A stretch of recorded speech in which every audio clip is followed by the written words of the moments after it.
जब भी मैं रामेश्वर उरांव जी से मिलता हूं तो वो हमेशा जिक्र करते हैं कि एक नक्सली घटना हुई थी और मौके पर ही गोलियां चल रही थी और आप उस मौके पर मौजूद थे। तो उनका कहना था कि हमें समझ में नहीं आया कि हम सर को बचाएं, चाहे क्योंकि पहली बार मैंने देखा कि कोई पत्रकार, वो भी संपादक लेवल का, ग्राउंड पर उतर रहा है और गोलियां चल रही हैं। अचानक अंधेरा हो गया। अंधेरा होने के बाद सब लोग लौटने लगे, तो जैसे ही स्पॉट से कुछ दूर आगे बढ़े होंगे 2-3 किलोमीटर तक, तो तरता गोलियों की आवाज़ आने लगी। अच्छा। एक उनके लिए चिंता की बात हुई कि अरे एक संपादक यहाँ आ गए हैं, रिपोर्टर की तो बात अलग है, कैसे भेजे। मुझे याद है एक बार ऐसे ही जब मैं हिंदुस्तान में था तो झारखंड गठन हो गया था और जी बाबूलाल जी सीएम थे जी। तो हमसे अच्छा संबंध भी था, आज भी उनसे बहुत अच्छा संबंध है। ऐसे सारे जितने बड़े नेता थे, पुराने नेता थे, तो क्योंकि बहुत दिन से रहने के कारण कभी ना कभी परिचय हुआ, पहचान हुई, तो लोगों से एक रिश्ते भी डेवलप हुए, इस पर कोई इनकार नहीं कर सकते हम लोग। तो जब सीएम बन गए तो कुछ चीज़ें, मतलब 1-2 बार मैं दौरे पे भी गया था, तो खुद ही मैंने देखा कि किस तरह से योजनाओं में धांधली हो रही है या कमियां हैं, किस तरह से उसमें घोटाले की तरह की चीज़ें आ रही हैं।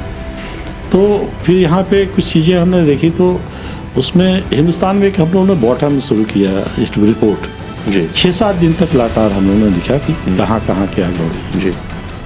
तो एक बार हम लोगों के एक पटना के थे अधिकारी थे बेचारे, चूँकि बताए कॉर्पोरेट कल्चर में बहुत सारी चीज़ों का होता है, तो पटना से आए तो सीरीज देखे तो हमको बोले कि हरी जी ब्रांडी से तो आपके अच्छे रिश्ते हैं। बोले हाँ, रिश्ते तो अच्छे हैं।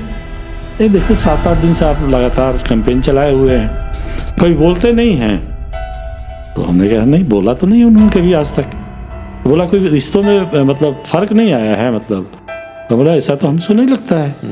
बोले नहीं यार, देखिए इस तरह से आप लिख रहे हैं। तो हम बोले अच्छा ठीक है, अब जब आप कह रहे हैं तो हम बात कर ही लेते हैं उनसे। तो मैंने उनको फ़ोन किया, तो हम बोले कि कहाँ हैं, तो उन्होंने कहा कि अभी तो प्रोजेक्ट बिल्डिंग, हमने कब लौटना है, तो बोले कि हम करीब 3 बजे के आसपास लौटेंगे, आवाज़ जाएंगे। तो उन्होंने कहा 5 मिनट आइए ना, हम लोग चाय पीते हैं। तो बेचारे आ गए वो, मतलब जब मैंने कहा तो वहाँ से निकले तो 3:15 बजे के आसपास संस्थान में आ गए, हिंदुस्तान में। तो मैंने उस अधिकारी को मैंने बुला लिया जी, जो जिनकी चिंता थी कि इतने लिखने के बाद शायद सीएम है तो नाराज़ हो जाएंगे जी। और चिंता उनकी इसलिए थी कि मान लीजिए अगर सीएम नाराज़ हो गया तो विज्ञापन कम हो जाएगा। ये एक होता है, मैंने इसमें कोई 2 राय नहीं है। जी जी। आज दबाव अखबारों के ऊपर है, हम लोग भी झेलते हैं, मैंने काफ़ी दिनों से ऐसा चल रहा है। बिल्कुल जी। तो उनकी चिंता जो थी बिल्कुल अलग तरह की थी। तो जब आए तो उनको भी मैंने बुला लिया, तो उन्हीं के सामने मैंने कहा कि ये बताइए ऐसा ऐसा है कि 6-7 दिन से हमारे यहाँ छप रहा है, तो क्या आपके अंदर कहीं ये नहीं लगता है कि। बोला हरी जी देखिए ऐसा है ना कि सच्चाई से मुंह तो हम मोड़ नहीं सकते हैं। तो आप ऑपरेशन तो कर दे रहे हैं, बड़ा से बड़ा ऑपरेशन कर दे रहे हैं, लेकिन जब हमको दर्द महसूस होगा तभी तो रोएंगे। बिल्कुल। तो आप रोने की जगह नहीं दे रहे हैं। हम भी देख रहे हैं कि है योजनाओं में धांधली चल रही है, कमियां हैं, तो एक तरह से तो आप लोग खोल रहे हैं, हमको आईना दिखा रहे हैं। तो इसमें नाराज़गी जैसी तो कोई बात नहीं है। तो मैंने ये मुझे अच्छा लगा कि देखिए मैंने कितना सोचने का तरीका, एक हेल्दी वे में, हेल्दी वे में सोचा। हाँ, मैंने हर समय ये चीज़ें आप नहीं आज पॉलिटिशियंस में एक कमी पाई जाती है। देखिए वो पॉलिटिशियंस की भी कमी नहीं कह सकते हम। देखिए मेरा पॉलिटिशियंस जो पहले भी थे और अभी भी आज वैसे जी, हमको अपने अंदर झांकना होगा। बिल्कुल। जब पुलिस कुछ दूर आगे जब बढ़ गई, अकेले जब दिखे तो इनको नक्सलियों ने पकड़ लिया। तो नक्सलियों को लगा कि ये शायद मुखबिरी के ध्येय से यहाँ पे रुके हुए हैं, तो ये पकड़ के नक्सली उनको लेके चले गए। जाने के बाद फिर उन्होंने कहा कि नहीं हम तो पत्रकार हैं। फिर उन्होंने बताया कि भाई किस अखबार में है, तो फिर उन्होंने कहा कि तो हिंदुस्तान में है। तो बोला ठीक है, अपने संपादक को फ़ोन लगाओ। दरअसल उनका मोबाइल नंबर मुझे याद नहीं था, उसमें कुछ समय नाम सेव किया नहीं था, तो नाम नहीं आया अजीज जायसवाल का। तो उधर से जो जब मैंने हेलो बोला था उसने कहा कि आप हिंदुस्तान के संपादक बोल रहे हैं। तो हमने कहा कि इसे हाँ बोल रहे हैं। तो बोले इस नंबर को आप पहचानते हैं, मोबाइल नंबर? जी। हमने कहा नहीं, ये मोबाइल नंबर को तो हम नहीं पहचानते। तो इतना जैसे ही बोला तो उधर से आवाज़ कि मारो ये झूठ बोल रहा है। अच्छा। तब मुझे तुरंत इसके बाद फिर मैंने हेलो हेलो हेलो करना शुरू किया। तब दिमाग में मतलब नहीं बैठा। फिर मैंने कुछ सहयोगियों को, उस समय रजत गुप्ता थे और कई लोग थे, फिर मैंने बुलाया जो रूरल देखते थे, उनको मैंने बुलाया कि भाई ये नंबर किसका है, तो पता चला अजीत जायसवाल का है। फिर हम लोगों ने, मुझे लगा कि नहीं अजीत जायसवाल तो गया हुआ है खूंटी वाले ने जी। हमने कहा ये तो बहुत ब्लंडर हो गया, मतलब तो नक्सलियों को लगेगा कि पत्रकार नहीं है, झूठ नहीं है, उसको मारे पीटेगा। अब उसमें क्या करें, वो चिंता मेरी बढ़ गई और कोई रास्ता नहीं था। तो उस समय बताया जैसे मैंने कि रमेश उरांव जी यहाँ पर संभवतः आईजी थे। फिर मैंने उनको फ़ोन किया, मैंने कहा देखिए ऐसा ऐसा एक मेरा रिपोर्टर वहाँ फंस गया है, हमें लगता है कि घोर संकट में है जी। लेकिन 35 मिनट बाद फिर अजीत जायसवाल का उधर से फ़ोन आया कि नहीं सर हमको लोगों ने छोड़ दिया। हम बोले यार देखो मैंने तो तुम्हारा नंबर पहचाना नहीं, और अचानक से तो बोला कि नहीं सर, जब मैंने कहा कि फिर बार बार मैंने कहा, फिर आपका नाम बताया, देखिए उस हरिनारायण जी इनका नाम है, इतना दिन से हिंदुस्तान में है, ऐसा ऐसा है। तो कुछ मतलब खबरें वबरें छपी हुई थी, कुछ लिखा था, तो उन लोगों ने भी कभी पढ़ा उड़ा था। तो उन्होंने कहा कि अच्छा देख लो, अगर ये पत्रकार होगा तो इसे एक खबर लिखवा के दें जी, अगर पत्रकार हुआ तो सही लिखेगा। तो फिर उसको उन्होंने कागज़ दिया, कलम दी, इसके बाद तुम लिखो एक खबर बनाओ जी, यही खबर बनाओ कि मतलब कैसे तुम पकड़ा गए। ये मुझे उस समय एक बड़ा अजीब लग रहा था कि पत्रकार कितना कठिन परिस्थिति में रिपोर्टिंग करता है और हम लोग कितनी आसानी से उनको डांट देते हैं। तो सोर्स में कहीं अगर गलती हो गई तो भाई तो मान लीजिए उसमें जी। अब ये नहीं हो कि आप खबर तो छाप दिए पेज 1 पे, बड़ी बड़ी 8 कॉलम में लहरा दिया, जब गलती की बात आई तो 4 लाइन के कोने में छाप रहे हैं, तो भाई जिसके खिलाफ छापी है वो नाराज तो होगा ही। जब मैं आया था प्रभात खबर में तो कभी सोचा नहीं था कि प्रभात खबर में छोड़ के कहीं जाऊंगा, क्योंकि प्रबंधन भी कभी मेरे ऊपर किसी तरह का दबाव नहीं बनाया और लगता ही नहीं था कि हम किसी दूसरे के लिए काम कर रहे हैं जी। प्रधान संपादक भी काम की पूरी छूट दिए हुए थे, प्रबंधन भी पूरी छूट दिए हुआ था। मैं ये जानना चाहूँगा कि वो कौन सा दौर था जब पत्रकारों को सम्मानजनक सैलरी मिलनी शुरू हुई, क्योंकि पहले कहा जाता था कि पत्रकारों को सैलरी उतनी नहीं मिलती जितना मिलना चाहिए, जितना कि वो हकदार हैं। इस तरह से कंपटीशन है कि अगर किसी अखबार का कोई एक मान लीजिए मशीन ख़राब हो गई, नहीं छपता है, तो कुछ अखबार वाले खुशी मनाते हैं कि चलिए आज उसका उतना ही है तो हम छाप देंगे, इतना हमारा अखबार बिक जाए। लेकिन उस समय देखें कि जब उसको आगजनी हो गई थी तो सब अखबारों ने मिलकर उस अखबार का अंक निकला दूसरी जगह छपा, सब खबर देने से लेके पेज बनवाने से लेके छपवाने से लेके सब लोगों ने तैयार किया उसको। तो ये एक स्वस्थ माहौल देखने को मिला सारे अखबारी ग्रुप पे, या किसी की समस्या हो गई तो सब अखबार वाले बैठ के बात भी करते थे। हालांकि इसका आज अभाव, आज पत्रकार एक दूसरे पत्रकार से मिल रहा है, बैठ रहा है, बतिया रहा है, कर रहा है, उसके यहाँ जा रहा है, बल्कि संपादक लोग भी एक दूसरे के उठ रहे हैं, बैठे जा रहे हैं। लेकिन 2000 से 2004 के बीच में नहीं था, एकदम बिल्कुल नहीं था। यहाँ अगर गए तो आप सख्त नज़र से देखे जा सकते हैं अपनी प्रतिभा की वजह से। ऐसा नहीं कि किसी के प्रसाद यंत्र नहीं, मतलब किसी ये से नहीं, योग्यता के अनुसार उन्होंने मतलब संपादक के पद पे 5-7 लड़कों का तो मैं ही नाम जानता जो आज की तारीख में, चाहे वो विजय पाठक रहे हों, चाहे अनु सिन्हा रहे हों, चाहे अनुराग कश्यप रहे हों, चाहे स्वयं प्रकाश रहे हों, चाहे जीवेश रंजन रहे हों, या फिर राजीव कुमार रहे हों, या फिर मान लीजिए अभी राकेश परिहार हैं। ये सारे इस तरह के जितने भी लोग हैं, नए नए बहुत सारे लोग इसमें आए हैं, चाहे चंदन मिश्रा रहे हों, तो ये तमाम लोग ऊंची जगहों पर गए, बिल्कुल शर्मा से लेके, तो प्रतिभा के बल पे गए। ऐसा नहीं है कि किसी ने उनके ऊपर कोई दया कर दी, टैलेंट था तो वो चले गए। हाँ, लेकिन उन्होंने पत्रकारिता को एक अलग मिशन के रूप में अपनाया। मुझे याद है आज भी, जो छपने के बाद लिखते समय तो लगा कि बहुत बड़ा कोई चीज़ हम लोग तीर मार रहे हैं जी, लेकिन छपने के बाद जो प्रक्रिया आई और जो उसका रूप सामने आया तो लगा कि कितनी बड़ी गलती हम हमसे हो गई है। तो एक कांटा टोली में एक अपराधी था, तो बहुत बड़ा क्रिमिनल नहीं था, अभी नया नया क्रिमिनल था, तो वो रंगदारी लोगों को लेता था 200-300 रुपया। गया किसी दुकान पे गया तो चाकू दिखाया, 300 रुपया लिया, बोले सर ये तो क्या आप लोगों ने छाप दिया। हमने क्या हुआ, गलत हुआ है क्या? बोले गलत नहीं हुआ है, देखिए ना इसके पहले ही जाता था 100-200 रुपया भी लोग दे दिए तो लेके चला आता था जी। और अब ये अखबार की कटिंग लेके जा रहा है, कह रहा है कि आप छोटा मोटा हमको अपराधी समझ लिए हैं। हाँ, दिखा रहा है कटिंग, बोल रहा है 500 रुपया से कम नहीं लेंगे, 1000 रुपया से कम नहीं लेंगे तो चाकू मार देंगे। तो सच कहिए तो वो फर्क जो था ना, उद्यमी उद्योगपति, मतलब उस तरह से मतलब लिखते वक्त लगा था कि थोड़ा सा इस मामले को हाईलाइट किया जाएगा, उद्योगपति रहेगा, बड़ा नाम रहेगा तो शायद पुलिस का दबाव ज़्यादा पड़ेगा जी।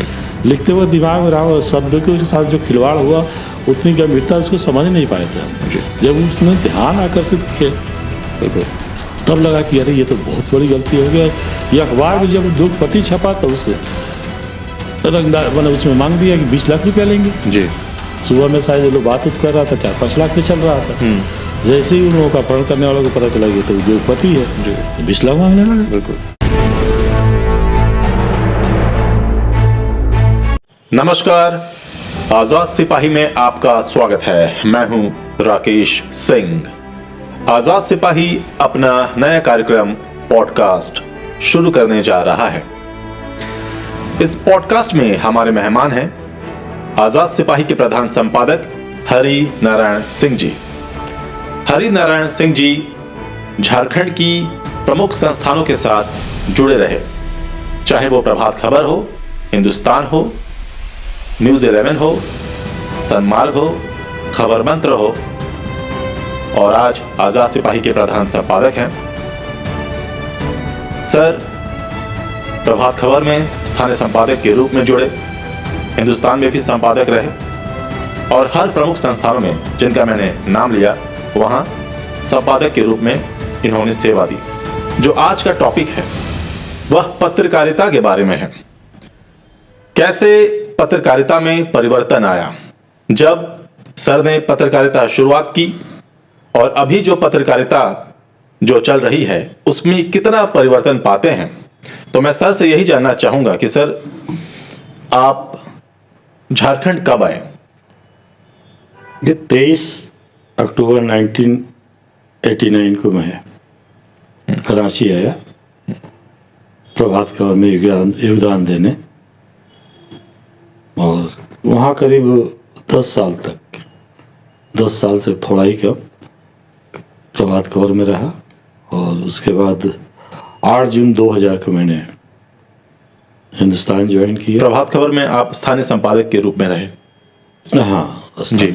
मतलब शुरुआत तो मैंने चीफ एडिटर से शुरू की थी, उसके बाद न्यूज एडिटर, फिर इसके बाद रेजिडेंट एडिटर, फिर सीनियर रेजिडेंट एडिटर में वहाँ बना था। जी।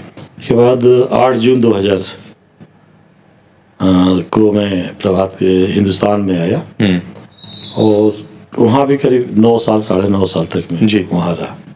हिंदुस्तान के बाद करीब 1-1.5 साल संपादक रहे हिंदुस्तान में? हाँ, स्थानीय सीनियर रेजिडेंट एडिटर रहा। जी। फिर उसके बाद मैं लगता है कि 1-1.25 साल के लिए मैं न्यूज 11 में चीफ एडिटर के रूप में मैंने ज्वाइन किया। और न्यूज 11 के बाद थोड़े दिन के लिए हमें लगता है कि 6-8 महीने के लिए सन्मार्ग में भी मैंने प्रधान संपादक के रूप में ज्वाइन किया था। जी। और सन्मार्ग के बाद फिर खबर मंत्र अखबार यहाँ से लॉन्च हुआ, जिसकी पूरी परिकल्पना हम लोगों ने की थी और शुरुआत की। बहुत अच्छे तरीके से उसकी शुरुआत हुई, और करीब 1 साल बाद जी किन्हीं कारणों से मैंने खबर मंत्र छोड़ा। जी। तो एक ये था कि अब क्या करूं, मतलब पत्रकारिता अगर करना है तो कुछ करना होगा, क्योंकि बार बार इस तरह से आना जाना छोड़ना तो हो नहीं सकता जी। नहीं करना है तो फिर जहाँ से आए वहाँ लौटना पड़ेगा। जी। तो ये था कि कुछ मतलब जो इष्ट मित्र थे, जो तमाम लोग थे, उन्होंने सलाह दी कि नहीं, एक अपना संस्थान, और जो बहुत सारे लोग हमारे साथ जो काम किए हुए थे, जी, तो उन्होंने कहा कि सर आप पे भरोसा है और हम लोग साथ में हैं, तो हम लोगों को एक नया कहीं ना कहीं शुरू करना चाहिए। तो उसी समय आजाद सिपाही का ध्यान मन में आया, और जी। इसके बाद हम लोग एक टीम बनाकर उसमें काम करने लगे।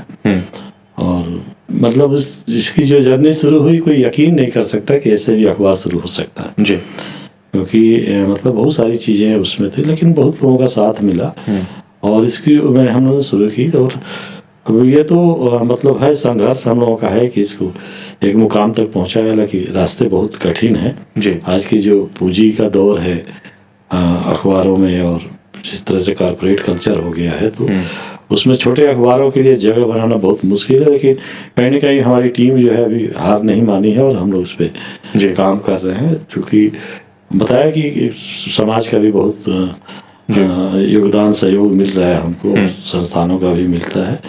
तो जो भी है एक संतोषजनक स्थिति तो कह सकते हैं, बुरी तरह से तो नहीं है, लेकिन जो हम लोग कर रहे हैं, जितना हम लोग कर रहे हैं, उसमें जो कुछ भी हो रहा है, तो एक मन को एक तसल्ली जरूर हो रही है कि चलिए कुछ भी है तो हम लोग कर रहे हैं। मैं सर से जानना चाहूँगा, क्योंकि 89 में वो झारखंड आए थे। वैसे तो पत्रकारिता उससे पहले से ये कर रहे हैं, लेकिन 89 में झारखंड आने के बाद उस समय जो पत्रकारिता होती थी और आज के दौर में जो पत्रकारिता हो रही है, सर आप उसमें कितना परिवर्तन पाते हैं? समय के साथ पत्रकारिता में बहुत सारा बदलाव आया है। पहले ऑन द स्पॉट जा करके खबरों को लिखना, आंखों से देखना, लोगों से बात करना, महसूस करना, इसमें लोग ज़्यादा यकीन करते थे। आज उसमें कहीं ना कहीं थोड़ी कमी आई है। मुझे अच्छी तरह याद है कि कई एक अवसर उस समय हम लोग देखे जब 89 में यहाँ आए थे। 89 में 23 अक्टूबर को मैं रांची आया था। कलकत्ता से एक पूरी टीम आई थी, उसके साथ मैं भी था। यहाँ के एक स्थानीय अखबार में मैंने ज्वाइन किया था as a chief sub editor. 1-2 महीने तो रांची को समझने में हम लोगों को लगा, जानने समझने में लगा, क्योंकि मेरे लिए भी दैनिक अखबार में पत्रकारिता एक नई चीज़ थी, क्योंकि इसके पहले पत्रिकाओं में हम लोग काम किया करते थे। तो वो कौन सा अखबार था? पहले सबसे शुरुआत हमारी हुई थी आनंद बाजार ग्रुप ऑफ पब्लिकेशन से, एक मेला पत्रिका निकलती थी, उसके एसोसिएट एडिटर थे योगेंद्र कुमार लल्ला जी, और संपादक थे नरेंद्रनाथ चक्रवर्ती जी। उसमें 7 अक्टूबर 1979 में उसमें मैंने उस मेला ज्वाइन किया था जी। और शुरू में पत्रकार की हैसियत से नहीं, आप कह सकते हैं कि एक ट्रेनी की हैसियत से मैं उसमें गया और सब कुछ जानने करने की इच्छा भी हुई और करने भी लगा। टाइपिंग से लेकर के प्रूफ रीडिंग तक, पेज बनवाने से लेके ये सारे काम मैंने वहाँ सीखे। उसके बाद कुछ दिन के प्रकाशन के बाद जब मेला पत्रिका बंद हो गई तो मेला में जितने भी लोग गए थे उसमें सबका ट्रांसफ़र रविवार में हो गया, हम लोग भी उसमें चले गए। तो पत्रिका में जो पत्रकारिता थी बिल्कुल टेबल पत्रकारिता ज़्यादा थी। जो विशेष रपट हुआ करती थी उसमें ज़रूर लोग स्पॉट पे जाते थे और देख समझ के, आंखों देख के खबरें लिखने की कोशिश करते थे। बाकी लाइब्रेरी में बैठ के रिपोर्टिंग ज़्यादा होती थी, क्योंकि अखबारों में चीज़ें छप चुकी होती थी, उसको देख करके समझ करके उस अपने हिसाब से लोग उसमें लिखा करते थे। तो जब 89 में हम लोग यहाँ आए तो उस समय शुरू के 2-3 महीने तो मैं पत्रिका के लिए ही काम करता रहा, लेकिन उस दरमियान एक जिनके ऊपर न्यूज़ एडिटर की जिम्मेदारी थी, किन्हीं कारणों से वो फिर वापस कलकत्ता लौट गए। तो ये जिम्मेदारी मुझे अखबार में मिली जी। और मेरे लिए बिल्कुल नई थी, हर चीज़ नया था। यहाँ लिखने की शैली बिल्कुल अलग थी, प्रेजेंटेशन बिल्कुल अलग था। और मुझे उस समय ये महसूस हुआ कि अगर मुझे कुछ सीखना है, कुछ करना और कुछ जानना है, तो हमें टेबल रिपोर्टिंग छोड़नी होगी, टेबल हमको छोड़ना होगा, कमरा हमको छोड़ के बाहर निकलना पड़ेगा जी। और उस दिन जो मैंने सोचा और मुझे अच्छा लगा कि प्रबंधन ने भी मुझे पूरी छूट दी और मैं दिन में अमूमन बाहर ही रहता था, कार्यालय में कम रहता था जी। जैसे कहीं अगर धरना हो गया, जुलूस हो गया, प्रदर्शन हो गया, तो वहाँ कोशिश होती थी कि हर जगह एक मतलब हम लोग प्रेजेंट वहाँ हों, लोगों से बातचीत करें। और वहाँ जाके लिखने में पहले तो, अब तो ऐसा हो गया है कि कोई कार्यक्रम होता है तो प्रेस विज्ञप्ति का ज़माना है, जब तक प्रेस विज्ञप्ति नहीं आती है तब तक लोग लिखना शुरू नहीं करते हैं, क्योंकि समय का इतना दबाव हो गया है, काम का इतना दबाव हो गया है। एक रिपोर्ट के पीछे अब 3 घंटा 4 घंटा कोई रिपोर्टर देने के ये में नहीं है जी, क्योंकि काम का दबाव बहुत है।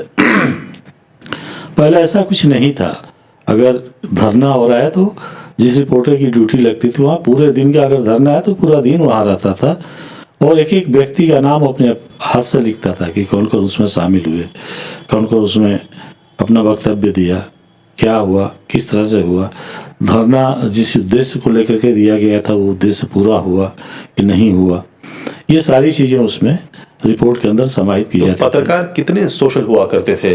जो देखिए, शुरू में बता दें आपको कि जन सरोकार की पत्रकारिता ज़्यादा थी जी, मतलब हम लोग खुद एक मतलब समाज का एक हिस्सा अपने को मानते थे, और ये मान के चलते थे कि मान लीजिए अगर रांची में कुछ हो रहा है, जैसे मान लीजिए बिजली की अगर कोई समस्या है तो ये समस्या सिर्फ प्रशासन या नेता या समाज सेवियों की नहीं रह जाती है, कहीं ना कहीं समाज के अंग हम लोग भी हैं, तो हम लोग को भी जिम्मेदारी बनती है कि उसके समाधान के लिए जी, अगर पत्रकारों को भी कुछ करना पड़े तो पत्रकार करें।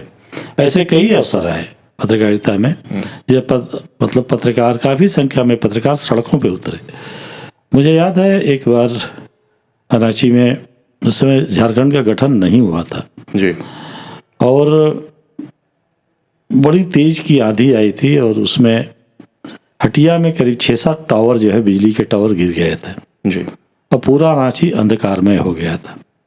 4-5 दिन तक बिल्कुल बिजली के दर्शन नहीं हुए थे, और इसके बाद लोग जो है पीने के पानी की समस्या हो गई, गर्मी का समय था, बच्चे परेशान होने लगे, परीक्षा जो पढ़ाई लिखाई में भी व्यवधान आने लगा, तो लोग सड़कों पे आ गए। ऐसे देख करके रांची, उस समय रांची के पत्रकार भी, चाहे बड़े पत्रकार हों छोटे पत्रकार हों जो भी हो, पत्रकार कोई छोटा बड़ा नहीं होता, एक जरूर है, एक हायरार्की उसमें है। तो हमें लगता है कि जो उस समय संपादक भी हुआ करते थे वो भी अपने कमरे से बाहर निकले, सड़क पे उतर के आए, और सड़क पे जब उतरे पत्रकार, जब सड़क पे उतरे तो एक प्रशासन के ऊपर, जिला प्रशासन के ऊपर बहुत बड़ा दबाव पड़ा, पुलिस के ऊपर भी बहुत बड़ा दबाव पड़ा, और जिला प्रशासन और पुलिस प्रशासन के दबाव के कारण बिजली बोर्ड के अधिकारी जो है एसी कमरों से बाहर निकल करके आए। मुझे याद है कि उस समय सदर थाना में यहाँ एक बैठक हुई थी आंदोलन के समय ही जी, तो उस समय जो जीएम थे बिजली विभाग के यहाँ, उनको जो सिटी एसपी उस समय था अरविंद पांडे, और एसडीओ थे राणा अवधेश सिंह, उनको लेके आए कि चलिए जनता को फेस कीजिए, आप जवाब दीजिए कि क्या करना है। और फिर ये असर ये पड़ा कि ये एक माने बिजली आए, टावर खड़ा हो, ये सिर्फ प्रशासन और सरकार का काम, उस समय बिहार से यहाँ संचालन होता था, तो सिर्फ बिहार सरकार का काम नहीं रह गया था, प्रशासन का नहीं हो गया था, हर आदमी उसमें कुछ ना कुछ कंट्रीब्यूट करना चाहता था। उसमें प्राइवेट कंपनी भी, एक रांची की एक बड़ी प्राइवेट कंपनी उसमें खुद स्वतः आगे आई और हर संसाधन उसने मुहैया कराया। हमें लगता है कि 4-5 दिन के अंदर, पहले तो 1-2 दिन के अंदर उन्होंने वैकल्पिक व्यवस्था दी बिजली की, और 4-5 दिन के अंदर जो है मतलब टावर खड़ा होने लगे धड़ाधड़, और 15 दिन के अंदर हमें लगता है कि रांची की बिजली बिल्कुल बहाल हो गई। क्योंकि हमें नहीं लगता था कि अगर जन आंदोलन नहीं हुआ होता और हर समाज के लोग अगर उस में अब पार्टिसिपेट नहीं किए होते तो इतने कम समय में जितने टावर ध्वस्त हुए थे वो खड़ा नहीं हो पाते। बिल्कुल।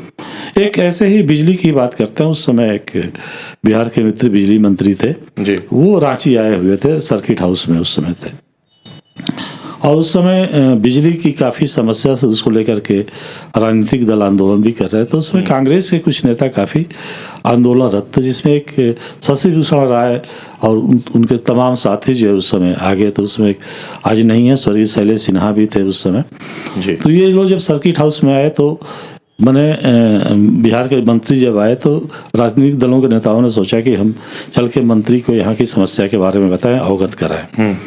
तो जब ये लोग वहाँ गए तो वहाँ जाए तो वहाँ पे पुलिस जो है पहले उनको अंदर नहीं जाने दे रही थी और मंत्री से मिलने के लिए अंदर नहीं। उस समय हमें लगता है कि जो एसएसपी थे वो सीआर कासवान एसएसपी थे वहाँ पे, और उस समय डीआईजी शायद ज्योति सिन्हा थे।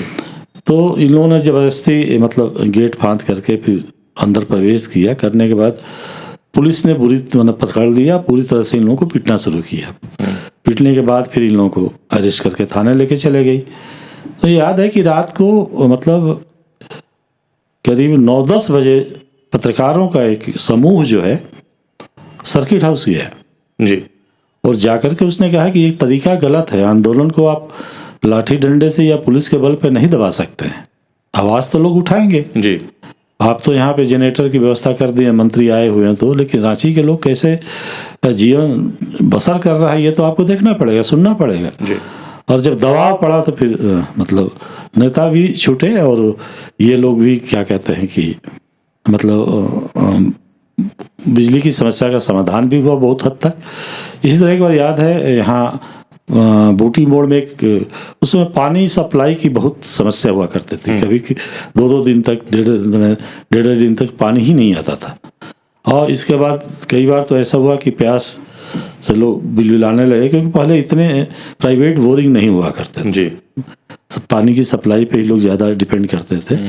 तो उसमें मुझे याद है एक बार कि कांग्रेस के एक नेता थे आलोक कुमार दुबे, पूरी टीम के साथ वो बूटी मोड़ गए थे। वहाँ उन्होंने इंजीनियर का घेराव किया। घेराव करते वक्त फिर वहाँ पुलिस पहुंची और उन लोगों को पकड़ लिया, मारा पीटा, फिर ले जाके थाने में उनको बंद कर दिया, फिर जेल भेज दिया। और याद है हम लोग गए थे जेल में, मिलने गए थे उनसे, हम लोग मिले और इसको पूरे शिद्दत के साथ हम लोगों ने उठाया कि नहीं कितनी जेन्युइन समस्या है। और दबाव हुआ जब पत्रकारों का भी दबाव पड़ा, समाज का दबाव पड़ा, तो पुलिस को पीछे बैकअप होना पड़ा और कुछ हद तक मतलब पानी की समस्या का समाधान हुआ। हालांकि जिस मात्रा में पॉपुलेशन थी उस हिसाब से पानी की समस्या, पानी का ये नहीं था, लेकिन फिर भी सप्लाई में बहुत काफ़ी सुधार हो। तो हमें लगा कि चाहे वो बिजली की समस्या हो, चाहे सड़क की समस्या हो, चाहे पानी की समस्या हो, तो पत्रकार सिर्फ खबर लिखने तक अपने को सीमित नहीं रखता था जी।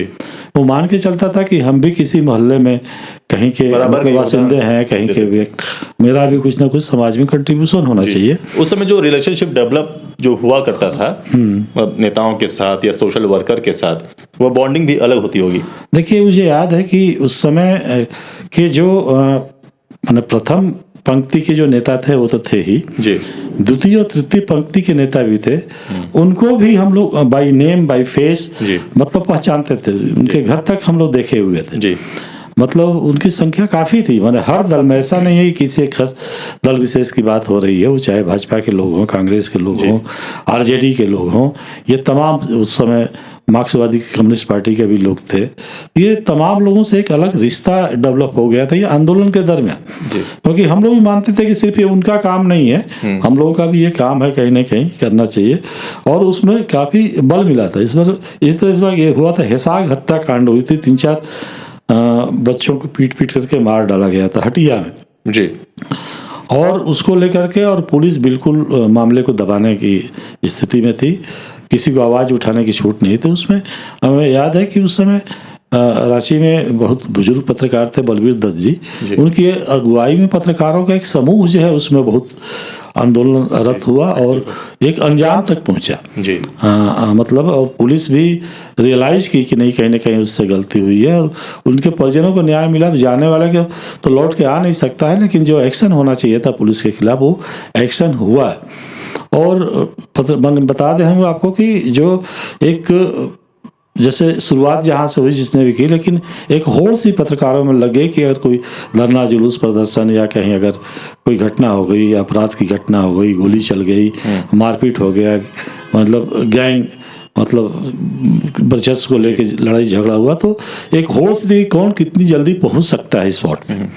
और कई एक ऐसा भी आया है कि बड़ी घटनाएं हो, चाहे नक्सल घटनाएं हो या आपराधिक गिरोह की घटनाएं हो, पुलिस के पहुंचने के बाद पत्रकारों की एक पूरी टीम पहुंच वहां जाती, ग्राउंड रिपोर्टिंग का क्रेज था। हाँ क्रेज था, और एक उसमें आत्मसंतुष्टि होती थी उसमें, जब जा करके आके लिखने के बाद एक मतलब उस रिपोर्ट को देख करके लगता था कि नहीं मतलब कितना मतलब ये है सच्चाई है, चलिए जो हमने लिखा वो सही लिखा। एक होता है कि आप जाते नहीं हैं, लिखते हैं और कल किसी अखबार में या दूसरी जगह पे चीज़ें कहीं दूसरी तरह से आती हैं तो एक अंदर से आत्मग्लानि होती है, अपने खुद को होती है। आज भी हम लोग देखते हैं भाई काश हम लोग गए होते या जाके अगर लिखे होते तो शायद ये पॉइंट हम लोग से नहीं छूटता और एक तरफा रिपोर्ट नहीं होती। तो उस समय एक और कोशिश होती थी कि हर तरह की मतलब पक्ष को, हर तरह के पक्ष को लेने की कोशिश हम लोग करते थे कि अगर मारपीट हो गया तो ऐसा नहीं है कि पुलिस ने जो वर्सन दे दिया वही छप गया या एक पक्ष ने जो बता दिया छप गया, दूसरे पक्ष को भी जानने की कोशिश होती थी। और अभी तो आज की तरह नहीं है कि एक तो नया ट्रेंड आ गया है कि मैंने कई बार उनका पक्ष लेने के लिए टेलीफोन किया लेकिन उनसे संपर्क नहीं हो पाया। इससे देखिए पत्रकारिता की ड्यूटी पूरी नहीं हो जाती। अगर पत्रकार हैं तो ये आपका कर्तव्य है, दायित्व है कि आप उसमें अगर 3 पक्ष हैं, 4 पक्ष हैं, 2 पक्ष हैं तो हर पक्ष को के पास आपको जाना है। सिर्फ इतने बार लिख देने से नहीं होगा कि मैंने कोशिश की या मैंने ये किया और उन्होंने फ़ोन नहीं उठाया। इससे आपके कर्तव्य की तीसरी नहीं हो जाती है। लेकिन एक नया ट्रेंड होगा इसमें। देखिए पत्रकारों का इसमें दोष नहीं है। मैं बताया ना आपको कि पहले अगर एक खबर के पीछे ये नहीं था कि हमको 10 खबर देनी है। अगर कोई एक बड़ी घटना हुई तो एक खबर काफ़ी है। पहले एक तो मतलब पत्रकारों की संख्या मतलब पेज के हिसाब से हर अखबार में ज़्यादा हुआ करते थे। मुझे याद है कि हम लोग जिस संस्थान में थे उस समय शुरू में 6 पेज का अखबार था, बाद में 8 पेज का हुआ और काफ़ी संख्या में लोग थे उसमें। हमको लगता था 14-16 रिपोर्टर हुआ करते थे और किसी रिपोर्टर की खबर अगर एक दिन सिटी में छप गई तो उसके लिए बड़ी बात होती थी। तो ये इसलिए वो समय भी देता था और अलग कुछ करने की उसकी मतलब इच्छा अंदर से होती थी, क्योंकि दूसरे दिन वो खुद देखता भी था कि भाई दूसरे अखबार ने क्या लिखा, हमने क्या लिखा, क्योंकि वो कॉपी पेस्ट का दौर नहीं था। इसमें एक तरह एक बात बताते हैं। एक इसी तरह से उस समय रामेश्वर उरांव जी यहाँ पे हमें लगता है कि IG हुआ करते थे, रांची में थे। और एक पेशरार में एक घटना घटी थी, वहाँ एक बड़ा नक्सली था, कमांडर था जी। तो उसकी खुद की जब्ती की तैयारी पुलिस ने मतलब छापामारी कर अरेस्ट। ये वही घटना जो आप मौके पर पहुंच गए थे? नहीं, ये दूसरी घटना। उस मौके वाली घटना की बात अभी हम बताएंगे आपको। तो ये मतलब ये पता चला हम लोगों को कि पुलिस की टीम जो है वो मूव करने वाली है यहाँ से जी। तो यहाँ से सीधे कुछ लोगों को साथ में मैंने लिया और सीधे मैं पहुँच गया पेशरार। फिर हम लोगों ने पता किया कि वो कमांडर का गांव कहाँ है, क्योंकि वहाँ पे पुलिस की कोई एक्टिविटी नहीं थी। तो वहाँ से करीब 7 किलोमीटर एक गांव था जहाँ कमांडर का घर था जी। तो लोगों ने बताया, ये भी बताया कि नहीं जाना उचित नहीं रहेगा क्योंकि मतलब वो रास्ता ठीक नहीं है। तो फिर भी हम लोगों ने सोचा कि नहीं जाना तो चाहिए, जब यहाँ तक आए हैं। तो जब हम लोग वहाँ पहुँचे तो हमको लगता है कि वो 20-25 मिनट बाद उसके बाद पुलिस की टीम वहाँ पहुंची छापा मारने जी। तो ये मतलब एक होड़ सी थी कि हम कौन पत्रकार है जो सबसे पहले सूचना कलेक्ट करता है, सबसे पहले स्पॉट जाता है। तो मुझे याद है, मुझे रामेश्वर उरांव जी देख करके वो आश्चर्यचकित भी हुए थे कि कैसे पत्रकारों की टीम यहाँ आ गई। वो हमेशा चर्चा भी करते हैं। और पेशरार बहुत मतलब डेंजर। उस वक्त आप किस संस्थान में थे? पेशरार वाली घटना से हमें लगता है प्रभात खबर में। प्रभात खबर में थे। किस पद पे आप थे उस समय? हम रहे होंगे स्थानीय संपादक। स्थानीय संपादक। तो आप मौके पर संपादक उस वक्त जाया करते थे? बिल्कुल, मतलब मैं बता रहा हूँ ना कि मतलब एक होड़ लगी रहती थी। और कभी भी मैंने काम करते हुए संस्थानों में मैंने अपने को संपादक माना ही नहीं, पत्रकार माना सब समय। क्योंकि मेरा मानना था कि मान लीजिए आप खुद अगर लिख नहीं सकते हैं, पढ़ नहीं सकते हैं, सिर्फ आदेश देने से नहीं होता। देखिए 2 चीजें होती है, जब बड़े पद पर बैठा हुआ व्यक्ति कहीं अगर फील्ड में जाता है ना, उसके 2 लाभ होते हैं। एक तो जो सहयोगी काम करता है उससे उसको प्रेरणा मिलती है। दूसरा जो है एक मतलब जब वहाँ आके जब रिपोर्टिंग होती है, अगर उसमें कुछ छूट भी जाता है तो फिर संपादक को ये गुस्सा नहीं करने का अधिकार नहीं होता है कि भाई ये एंगल कैसे छूट गया, ये कैसे छूट गया, क्योंकि वो आप the part of the parcel हो जाता है उसमें जी। और या मान लीजिए अगर आप एक घटना घट गई, किसी को आपने भेज दिया, वहाँ के निकानों से लेट हो गई, खबर आने में देर हो रही है, पहुँचने में देर हो रही है, यहाँ बैठ के एक टेंशन होता है। एक तो समय है ना कि आपको 9 बजे डाक एडिशन छोड़ देना है, 10 बजे यहाँ का एडिशन छूटेगा, 12 बजे वहाँ का एडिशन छूटेगा। तो एक तनाव होता है, डेस्क पे बैठे हुए अगर खबर नहीं आती है तो बैठ के हम लोग तनाव महसूस करते थे। इसी तरह कि इससे बेहतर है कि अगर हम स्पॉट पे जाएंगे तो जैसी परिस्थिति होगी वैसा देख करके हम लोग डिसीजन भी ले सकते हैं कि इस एडिशन में वो खबर छपेगी कि नहीं छपेगी, या देना है कि नहीं देना है। दिल्ली मान लीजिए लेट से अगर जाना जरूरी है तो फिर उसके लिए डिस्ट्रीब्यूशन की अलग से व्यवस्था क्या होगी, पहले से प्रबंधन से बात करके हम लोग इस तरह की चीज़। अच्छा, जैसे मान लीजिए अभी तो मोबाइल है, आप मौके पर गए, मौके से फोटो आ जाता है, खबर आ जाती है, उस वक्त मौके पे आप लोग रहते होंगे तो खबर कैसे आती थी या फोटोग्राफ्स कैसे आया करते थे? देखिए उस समय तो देखिए शुरू में तो कोई माध्यम नहीं था फोटोग्राफ्स भेजने का, और अगर कहीं चले गए लैंडलाइन कहीं अगर मिल गई तो लैंडलाइन टू लैंडलाइन कहीं हम लोग बात कर लेते थे, हाँ लिखवा लिए देते थे। और उस समय फोटो लेने, कैमरा में फोटो लोग ले लेते थे, लेकिन भेजने का कोई साधन नहीं था। बहुत दिन के बाद हमें लगता है कि 6-7 साल बाद, ये 94-95 के बाद एक फैक्स का जमाना आया जी। फैक्स मतलब जगह जगह पे लगे, तो उससे लोग जो है फोटो खींच करके फैक्स के माध्यम से फोटोग्राफ्स जो है, हालांकि उसमें प्रोडक्शन का बहुत अच्छा नहीं होता था जी। लेकिन लग जाता था कि नहीं कि ये फोटो छपा है और ये है, तो फैक्स के माध्यम से कुछ फोटोग्राफ्स भेजे जाने लगे थे। इसमें भी एक चीज़ मैं आपको बताऊँ, फैक्स वाली जब बात आई थी तो एक इसमें बहुत इंटरेस्टिंग वाकया है। एक हम लोग खूंटी के एक पत्रकार थे और उनका नाम अब नहीं है बेचारी दुनिया में, राजेंद्र प्रसाद जी उनका नाम था। तो उस समय खूंटी में एक किसी दुकान में फैक्स की मशीन लगी थी, तो वो करते क्या थे कि वहाँ से फिर अगर किसी का धरना जुलूस प्रदर्शन हुआ तो लोग जाते थे कि भाई आज ही ये फोटो जो है छप जानी चाहिए, क्योंकि पहले पत्रकार क्या है कि जब कोई धरना जुलूस प्रदर्शन हुआ तो शाम को लिखता था, दूसरे दिन सुबह जब गाड़ी जाती थी उससे रिपोर्ट अपना भेजता था, और कोई फोटोग्राफ्स अगर खींचा है तो रील भेज देता था जी।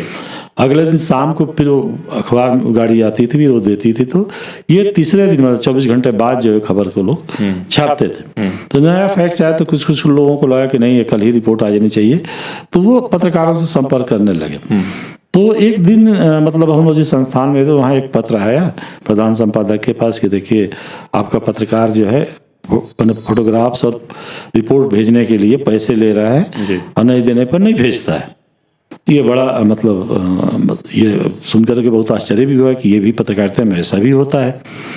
तो हमारे प्रधान संपादक जो थे वो थोड़ा नाराज भी हुए कि ऐसे लोगों को नहीं रखना चाहिए ये है। तो फिर मैंने उनसे कहा कि एक बार आरोप तो आया है, एक बार हमको जाके पता करना चाहिए कि मामला क्या है। मतलब क्योंकि जिन लोगों ने आरोप लगाया था उसमें से 1-2 लोगों को हम भी जानते थे, और कई बार मैंने देखा था कि उस पत्रकार के साथ वो जो थे वो नेता थे उस समय आरजेडी के, वो लोग कई बार अखबार संस्थान में आए थे वो। तो फिर वहाँ से मतलब एक टीम हम लोग लिए यहाँ से और चले गए खूंटी जाने के बाद सबसे पहले राजेंद्र प्रसाद जी के यहाँ गए। हम जाने के बाद उनसे बात करने लगे, राजेंद्र जी देखिए ये आरोप के ऊपर है। तो उन्होंने कहा कि हाँ सर पैसे तो लेते हैं। हम बोले क्या कर रहे हैं आप? बोले कि सर देखिए उसमें पैसे बता दे क्या होता है कि जैसे किसी ने धरना दिया तो यहाँ तो हम लोगों के पास अपना तो कोई संसाधन है नहीं भेजने का।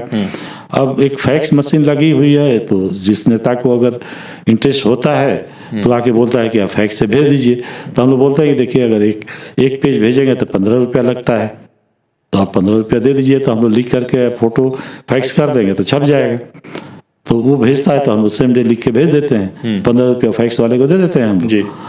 और इसके बाद नहीं तो फिर हम लोग तो उसी दिन फिर शाम को लिखते हैं, फिर अखबार की गाड़ी आती है, दूसरे दिन सुबह लेके जाती है, फिर तीसरे दिन वो छपता है। तो हमें लगा कि यार ये तो बिल्कुल जेन्युइन प्रॉब्लम है, इसमें तो इसकी कोई गलती ही नहीं है। फिर उनसे संपर्क किया जिन्होंने मतलब आरोप लगाए थे, तो उन्होंने भी कहा कि हाँ नहीं फैक्स से खबर भेजने के लिए हम लोग कहते हैं इनसे। तो फिर आकर के मैंने यहाँ पे चर्चा की, मैंने प्रबंधन से पहले प्रधान संपादक को मैंने बताया, तो वो भी बिल्कुल एकदम आश्चर्य, क्योंकि देखिए उसके पहले जो क्षेत्रीय पत्रकारिता में या जिला में लोग थे, मतलब उस समय ब्लॉक लेवल पे जो पत्रकारिता कर रहे थे, उनको मानदेय की कोई व्यवस्था नहीं थी। वो ऐसे ही एक मतलब चाहे जुनून कर लिए, पत्रकारिता का क्रेज कर लीजिए, जुनून कर लीजिए या समाज के प्रति समर्पण कर लीजिए, वो खबरें लिखते थे और भेजते थे और वो छपता था। तो फिर उसके बाद उस संस्थान में पहली बार ये हुआ कि नहीं प्रति मान लीजिए अगर जो फैक्स से खबर भेजेगा उसको 15 रुपये का भुगतान। तो ये हुआ कि कम से कम उस समय जो स्थिति ये हो कि 50 रुपया कम से कम हर पत्रकार को हम लोग देना शुरू करें कि इस तरह के जो अर्जेंट में अगर कुछ है तो खबर लेकर के भेज दे, ताकि खबर तो उस समय उससे हम लोग भेजना शुरू ये किया। पहला वाक्य होगा जहाँ से मतलब जो दूर दराज के पत्रकार हैं। हाँ, ये हमको लगता है उस समय हम लोग जो आए थे इसमें। जी। इसके पहले अगर कहीं किसी को ऐसे जिला में ब्यूरो स्तर पे लोग थे बड़े अखबारों में जिनको रख करके सैलरी वगैरह मिलती थी, लेकिन जो सेकंड ये ग्रुप पे थे या ब्लॉक लेवल पे जो पत्रकार थे उनके मानदेय की कोई व्यवस्था नहीं थी। आपको कब लगा कि पत्रकारिता अब नया रूप ले रही है? जैसे कलर पेज का एक जमाना आया था, मतलब पहले 2 पेज हुआ करते थे, फिर 4 पेज 6 पेज अखबारों में, फिर फुल एक कलर पेज का एक जमाना आया, तो वो कौन सा दौर? उसमें क्या हुआ कि हमें लगता है कि ये 74-5 का बात, 74-5 के समय की बात है कि कुछ बड़े संस्थानों में कलर मशीन मंगाई गई थी और 1-2 पेज उसमें कलर छपते थे। सभी पेज तो कलर नहीं होते थे। जी। जैसे बहुत दिन तक हम लोगों ने देखा, जैसे आनंद बाजार में ही थे तो 2 या 3 पेज ही उसके कलर हुआ करते थे, 4 पेज, बाकी सब ब्लैक एंड व्हाइट में ही छपता था। पहले ब्लैक एंड व्हाइट में ही लोग पढ़ना पसंद करते थे, लेकिन जैसे जैसे विज्ञापन का दौर बढ़ता गया और कॉरपोरेट कल्चर हावी होता गया तो ये एक कलर का जमाना आया और उसमें फिर होड़ लग गई कि मतलब जरूरत के हिसाब नहीं है दिखाना। झारखंड की अगर बात की जाए तो झारखंड में आपको कब लगा कि वो कौन सा दौर था जब लगा कि अब पत्रकारिता एक अलग लेवल पे पहुंच रही है? देखिए, यहाँ पहले 2 ही अखबार थे मुख्य रूप से, एक तो प्रभात खबर था और रांची एक्सप्रेस था। रांची एक्सप्रेस पुराना अखबार था, प्रभात खबर उसके बाद आया था। और जिस समय प्रभात खबर में हम लोग ज्वाइन किए तो उस समय रांची एक्सप्रेस की स्थिति बहुत बेहतर थी। आपने 89 में ज्वाइन किया? 89 में ज्वाइन किया। उस समय हमें लगता है रांची एक्सप्रेस की स्थिति बहुत अच्छी थी, और अच्छी मतलब कि हमें लगता है कि करीब 50-55 हज़ार अखबार बिका करता था। उसकी तुलना में प्रभात खबर का सर्कुलेशन उस समय नहीं था। लेकिन धीरे धीरे जब हम लोग आए तो प्रबंधन, जब प्रभात खबर का बदला तो ये थोड़ा कॉर्पोरेट प्रबंधन था, तो संसाधन के हिसाब से फिर उसने व्यवस्थाएं शुरू की। तो धीरे धीरे लगा कि नहीं, हमें लगता है बहुत बाद में कलर पेज, हमें लगता है कि हम लोग जब ज्वाइन किया उसके 7-8 साल बाद उसमें एक सेकेंड हैंड मशीन पंजाब से लाई गई थी जिसमें शायद 1-2 पेज कलर छपने की व्यवस्था थी। नहीं तो पहले एक सिपिया कलर होता था जो मैंने एक कलर में छपता था, तो वो लोग करके छापते थे। तो 6-7 साल बाद फिर वही हमें लगता है 6 साल बाद जो पंजाब से जब मशीन आई तो कलर आया। फिर धीरे धीरे मतलब प्रभात खबर भी कलर की तरफ गया, रांची एक्सप्रेस भी कलर शुरू किया। हाँ, कलर का क्रेज आया जब बाहर से अखबार यहाँ आए, जब यहाँ पर हिंदुस्तान आया, जागरण आया, भास्कर तो बहुत बाद में आया। तो ये जब आए तो ये लोग पहले से चूंकि बहुत जमीन जमाए जहाँ के थे वहाँ के अखबार थे, तो ये संसाधन के साथ उतरे, उसके साथ कलर मशीनों के साथ पूरे उतरे। तो हर अखबार के लिए एक बाध्यता सी हो गई कि नहीं कलर पेज पे आया। तो एक ट्रेंड था जब ये अखबार आया, सब हिंदुस्तान जब यहाँ पे आया तो लगा कि नहीं अब कलर आना चाहिए जी। तो पहले रांची एक्सप्रेस प्रभात खबर था और कुछ और अखबार थे। उसके बाद हिंदुस्तान जब पहली बार आया तो फिर वो अपने संसाधन के साथ आया। बाद में प्रभात को भी एहसास हुआ, रांची एक्सप्रेस को भी एहसास हुआ कि नहीं अब कलर की तरफ हम लोगों को जाना चाहिए जी। और एक कंपटीशन हुआ दोनों मतलब तीनों ग्रुप में जी। और जो जितना उसमें कंपटीशन कर पाया उस तरह से अपना वो खड़ा हुआ, जमाया हुआ। लेकिन ये है कि ये बाहर से जो अखबार आया हिंदुस्तान और जागरण या जो बाद में भास्कर आया, तो उससे पहले मतलब हमें लगता है कि प्रभात खबर अपनी स्थिति बहुत अच्छी कर चुका था। और हर मतलब लोगों की चॉइस कहिए कि मतलब प्रभात खबर बन गया था। उसमें वो ज़्यादा जन सरोकार की जो पत्रकारिता थी, फील्ड रिपोर्टिंग जो ज़्यादा थी और जाकर के लिखने में जो विश्वास करते थे और चीज़ों को एक साथ मतलब समाहित करने की जो थे, उसके कारण एक पसंद हो गई थी। और उसमें कोई कह नहीं सकता था कि हिंदू का अखबार है या मुस्लिम का अखबार है, ये इस समाज का अखबार है। हर तरह, चाहे वो वामपंथी विचारधारा के लोग हों, चाहे बिजनेस क्लास के लोग हों, चाहे मतलब मुस्लिम हो, चाहे हाँ मैंने वो अगर वो काम कर रहा है तो उसको स्थान मिलता था। क्योंकि जब इस यहाँ पे पहले आए थे तो एक और ट्रेंड था कि उस समय 2-4 नेता ही थे जो अखबारों में के पन्नों पे दिखाई पड़ते थे, उनका ही वर्चस्व हुआ करता था। लेकिन जब हम लोग आए यहाँ पर और जब लोगों से मिलना जुलना शुरू किया, जब धरना जुलूस प्रदर्शन में जाने लगे, आँख से देखने लगे कि किसकी क्या भूमिका है, तो उसमें फिर उनका नाम अलग से आना जाने लगा। हालांकि शुरू में कुछ लोग ऑब्जेक्शन जरूर करते थे कि देखिए ऐसे लोगों का नाम आप लोग क्यों दे रहे हैं, कैसे दे रहे हैं, लेकिन हमें लगा कि नहीं, अगर हम देना है कि भाई, और वहाँ प्रमुख लोग हैं तो प्रमुख में 10 भी हो सकता है, 2 भी हो सकता है।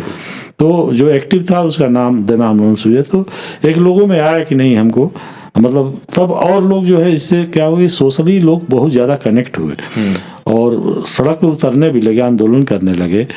मतलब ये मान के नहीं चलते थे कि ये किसी खास पार्टी का ही ये काम हो गया है। सामाजिक कार्यकर्ताओं की एक लंबी मतलब एक टीम तैयार हुई, पौध भी तैयार शुरू हुई। हाँ, उससे अखबारों को भी बहुत फायदा है, सूचनाएं बैठे बैठे मिल जाती थी। जैसे उस समय लैंडलाइन का बताया कि जमाना था, तो लैंडलाइन लोग कहीं से फ़ोन कर देते थे, अगर लैंडलाइन कहीं से है तो अपना खर्चा करके, पहले खर्चा करके फिर लैंडलाइन से बताते थे यहाँ घटना हो गई, ये दुर्घटना हो गई।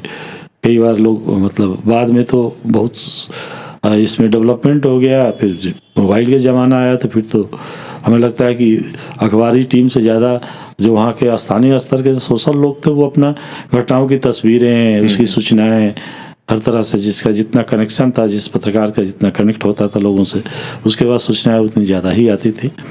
और हर फील्ड के लिए अलग पत्रकार थे। हमें लगता है कि सीएम बीट देखने वाला अलग था, क्राइम देखने वाला अलग था, भाजपा बीट देखने वाला अलग था, कांग्रेस का बीट देखने वाला अलग था, सोशल देखने वाला अलग था, एजुकेशन देखने वाला अलग था, वाणिज्य देखने वाला अलग था। अलग अलग बीट पर लोग काम करते थे। सिटी रिपोर्टिंग बिल्कुल अलग हुआ करते थे, ब्यूरो की रिपोर्टिंग बिल्कुल अलग थी। जैसे मान लीजिए कहीं जिला में कोई घटना घट गई तो उसकी डेवलपमेंट की जिम्मेवारी अब यहाँ पे ब्यूरो में जो लोग होते थे वो भी पता कि नहीं, वो यहाँ से मान लीजिए अगर डीजी से बात करनी है या सीएम से बात करनी है तो उस यहाँ से बात करके या अधिकारी से बात करनी है तो ये लोग उसमें जोड़ते थे। अब तो दूसरा चीज़ है कि कई मतलब हर तरह की चीज़ें होती थी। अब वहाँ पहले शुरुआत में लिखने वाले अलग होते थे, टाइप करने वाले अलग होते थे, इसके बाद कंपोज करने वाले अलग होते थे, प्रूफ पढ़ने वाले अलग होते थे, प्रूफ पढ़ने के बाद पेजिनेटर जो होते थे वो अलग होते थे, पेज बनाने वाले अलग होते थे। लोग अपने अपने मतलब जो सिटी देखता था वो जाके पेज बना, मतलब जो जहाँ का देखता था वो जाके पेज बनवाता था, आता था। तो एक लंबी मतलब थी। अब तो 1 मैन शो हो गया है कि आपको खबर लानी है, आप ही को टाइप कर देना है। कई जगह तो ऐसी व्यवस्था है कि आप ही को पेज भी जाके बनवाना है। सब जगह नहीं है लेकिन कुछ जगह पे आज भी है तो कि जाके बनवाना है। तो जैसे मैंने बताया कि ऐसा नहीं है कि उस समय जो लोग ज्यादा जा रहे थे तो उस समय यही था कि आप कितनी खबरें ला सकते हैं ऑन द स्पॉट जा करके, तो इसलिए लोग वहां जाते थे। अब ये हो गया कि आप कितना मतलब वो कर सकते हैं, कितनी खबरें दे सकते हैं। तो एक व्यक्ति अगर मान लीजिए खबरों के पीछे अगर भागेगा तो कितनी देगा, 2 या 3 देगा, उससे ज़्यादा क्या दे सकता है। लेकिन अगर उसके ऊपर ये रहे कि नहीं आपको ये पेज भर देना है, सिटी में हमारी 10 खबरें आज घट रही हैं तो 10 खबर आपको देनी है, तो बैठे अब कोई रिपोर्टर करेगा तो क्या करेगा, बैठ के इधर से उधर से यहाँ से वहाँ से वही हो रहा है। सोशल मीडिया पे जो चीज़ें चल रही हैं वहाँ से उठा के वहाँ से वहाँ फॉरवर्डेड सारी चीज़ें चल रही हैं। लेकिन अभी भी कुछ पत्रकार ऐसे हैं जो सचमुच में फील्ड में जाते हैं, घूमते हैं और उनका इस काफ़ी सम्मान और आदर भी है। बिल्कुल। अच्छा, मैं ये जानना चाहूँगा कि वो कौन सा दौर था जब पत्रकारों को सम्मानजनक सैलरी मिलनी शुरू हुई? चूँकि पहले कहा जाता था कि पत्रकारों को सैलरी उतनी नहीं मिलती जितना मिलना चाहिए जितना कि वो हकदार हैं।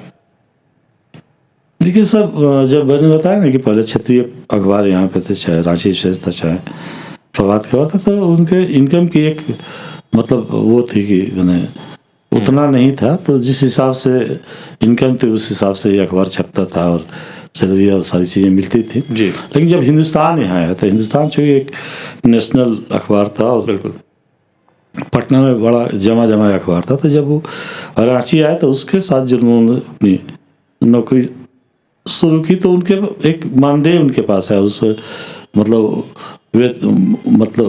वेज बोर्ड उनके यहाँ लागू था। तो उनके पत्रकारों को जो आपने हिंदुस्तान कब ज्वाइन किया? 8 जून 2000 को मैंने ज्वाइन किया था जी। तो जब गया तो किस पद पर आपने ज्वाइन किया? शुरू में कोऑर्डिनेटिंग एडिटर किया 6 महीना तक, इसके बाद रेजिडेंट एडिटर हो गया। फिर उससे कुछ ही दिन बाद सीनियर रेजिडेंट एडिटर हो गया। जी जी। तो इसमें जब मैं यहाँ से हिंदुस्तान जब ज्वाइन किया तो चूँकि मैं जहाँ काम करता था तो उस समय देखिए पत्रकारों में पैसे को लेकर के इतनी कोई बात चर्चा भी नहीं थी, हम लोगों को भी दिमाग में बहुत सारी चीज़ें नहीं आती थी और एक जुनून था पत्रकारिता था, लोग करते थे और विकल्प भी नहीं था लोगों के पास, तो अपना लोग करते थे। पढ़ा दिया एक बार पत्रकारिता कर लेते, दूसरा काम तो कर नहीं सकता था, तो मजबूरी भी थी उसकी, करता था। उसी में कोई भी बहुत सारा विकल्प नहीं था कि यहाँ से वहाँ, वहाँ से वहाँ, क्योंकि अगर दूसरी जगह भी जाता था तो वहाँ पर उतने स्कोप नहीं थे। तो जब हिंदुस्तान आया तो फिर इस बीच में जब प्रबंधन ने हमसे संपर्क किया तो मेरे दिमाग में आया कि भाई जो हमारे यहाँ उस समय, फिर मैंने पता कि भाई हिंदुस्तान के जो वेज बोर्ड वाले लोग हैं उनको सैलरी, उनकी सैलरी क्या है, या पुराने लोग हैं उनकी सैलरी क्या है। तो एक फीडबैक हमको मिला कि ऐसे ऐसे मिलता है। तो जब प्रबंधन से बात होने लगी तो फिर मैंने उनके सामने ये रखा कि देखिए पहली बात, अगर हम तभी जाएंगे जब पटना में जो आपका वेज बोर्ड लागू है या पत्रकारों को जो एक आपने बनाया हुआ है सिस्टम, उस हिसाब से पेमेंट जो है आपको दिल्ली और पटना के बराबर करना होगा।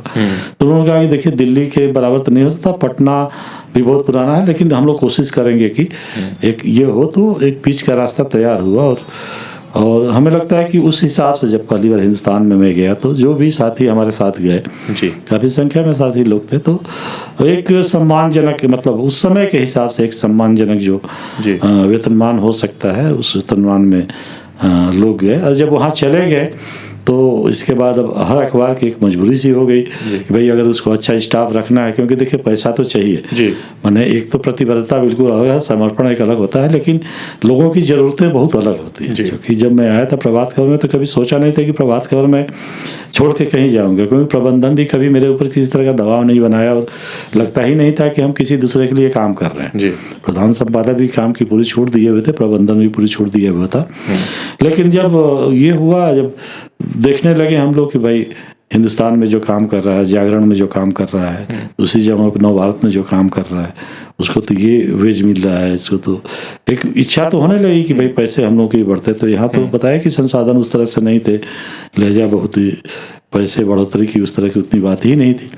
लेकिन जब आया तो वहाँ जब गया तो मतलब जो ज़रूरतें थी, मैं सच बताऊँ तो कई बार तो एक बार टालने का कि नहीं इतना ना डिमांड कर दो कि शायद प्रबंधन जो है पीछे हट जाए, तो हम छोड़ के भी नहीं जा सके। ये कहने का कोई मतलब नहीं है, लेकिन ये भी एक बार मन में आया था और मैंने उस समय के हिसाब से एक अच्छा ही एक जो ग्रो हो सकता था वो करके मैंने प्रबंधन के सामने रखा। मैंने व्यक्ति और पैसे के हिसाब से पूरी सूची मैंने भेजी यहाँ से। उस समय फैक्स से हमें लगता है दिल्ली भेजा। हमें लगता है कि हम 3 बजे के आसपास लोगों के नाम और उनके वेतनमान का जो लिख करके मैंने भेजा था, 7:30 से 8 बजे तक सारे के नियुक्ति पत्र मुझे फैक्स से ही प्राप्त हो गए थे उस समय। ये हुआ कि उसकी हॉट कॉपी हम लोग भेज रहे हैं, तो उस समय काफ़ी अच्छा लगा, मैंने हमको भी संतोषजनक हुआ। इसमें एक चीज़ और बताते हैं आप, हिंदुस्तान में ही एक हमारे कॉलिग थे और बेचारे बहुत ईमानदारी से पत्रकारिता करते थे। ये जरूर था कि थोड़ा हिंदी मतलब लिखने में थोड़ी सी कमजोरी उनकी थी, लेकिन रिपोर्टर के लिए बहुत जरूरी नहीं कि भाषा और संस्कृति बने, भाषा बहुत ये अगर फैक्ट ला सकता है तो बड़ा रिपोर्टर माना जाता है। क्योंकि उस समय डेस्क पे लोग हुआ करते थे, सबएडिटर हुआ करते थे जो खबरों को बनाया करते थे। तो ये बेचारा ईमानदारी से एकदम सुबह 8 बजे से लेकर के 10 बजे तक काम करते, मैंने रात को 10 बजे तक, ये इवन रात में भी कोई घटना हो गई तो हम लोग फ़ोन करते थे, तुरंत दौड़ के आता था जाता था। तो एक उसमें हिंदुस्तान में जब हम लोग थे एक मानक था कि हर साल एक इंक्रीमेंट होता था स्टाफ का, तो उसमें मतलब एक अंक दिया जाता था हर स्टाफ को। तो उसमें कई सारे क्राइटेरिया थे जिसको लेके तय होता था कि कितना मार्क्स देना है। तो उसमें 1, 2, 3, 4 इस तरह से था।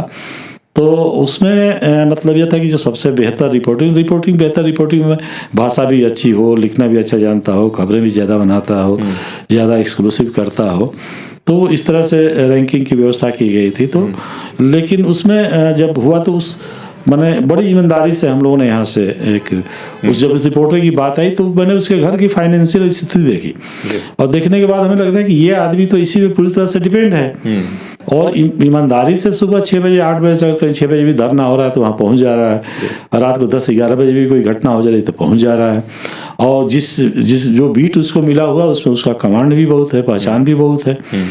तो अब मान लीजिए थोड़ी भाषा की गड़बड़ी है, कमी है, तो भाषा सबकी एक तरह की तो नहीं हो सकती है। भाषा को ठीक करने के लोग सबएडिटर तो इसीलिए वहाँ रखे गए थे। तो फिर मैंने क्या किया कि वो मतलब जो बाकी चीज़ें उसका उस तरह से मार्किंग किया, लेकिन जब इंक्रीमेंट की बात आई तो उसमें मैंने बढ़ोतरी में जो एक सेकंड क्लास का जो था वो मैंने बैठा करके भेज दिया जी। भेज दिया। तो वहाँ 3-4 दिन बाद वहाँ से पर्सनल डिपार्टमेंट से, HR डिपार्टमेंट से था, वहाँ से एक फ़ोन आया, उसके जो VP थे, उस महिला थी, लेडीज़ थी, उन्होंने फ़ोन किया और कहा कि नारायण जी देखिए ये अब देख रहा था आपका इंक्रीमेंट वाला, तो एक आपके यहाँ एक कॉलीग हैं तो उनकी रैंकिंग ये है, लेकिन आपने उनके सामने इतना पैसा बैठा दिया है, तो ये मतलब कहीं गलती से हो गया है या क्या है? मैंने कहा नहीं सोच समझ के मैंने किया है। तो बोले कैसे हो सकता है, ये कैसे हो सकता है कि भाई मतलब जो हम लोगों का क्राइटेरिया है उसमें वो फिट नहीं बैठ रहे हैं और इंक्रीमेंट में आप उतना कर रहे हैं। हम बोले मैडम देखिए वो ज़रूरी है, बहुत सारी चीज़ें विवेक पे भी आश्रित होती हैं और मैं देख रहा हूँ कि बड़ी ईमानदारी से वो काम कर रहे हैं और एक रिपोर्टर को जितना काम करना चाहिए, जितना घंटा देना चाहिए, उसको वो कई घंटे ज़्यादा दे रहे हैं, ईमानदारी से दे रहे हैं। हाँ ये ज़रूर है कुछ भाषा की प्रॉब्लम है, कुछ अपनी चीज़ें हैं, स्टाइल सबकी एक नहीं होती है। हर आदमी जो है महादेवी वर्मा नहीं बन सकता, हर आदमी श्री राम शर्मा नहीं बन सकता है, या अयोध्या से उपाध्याय हरिऔध नहीं बन सकता है।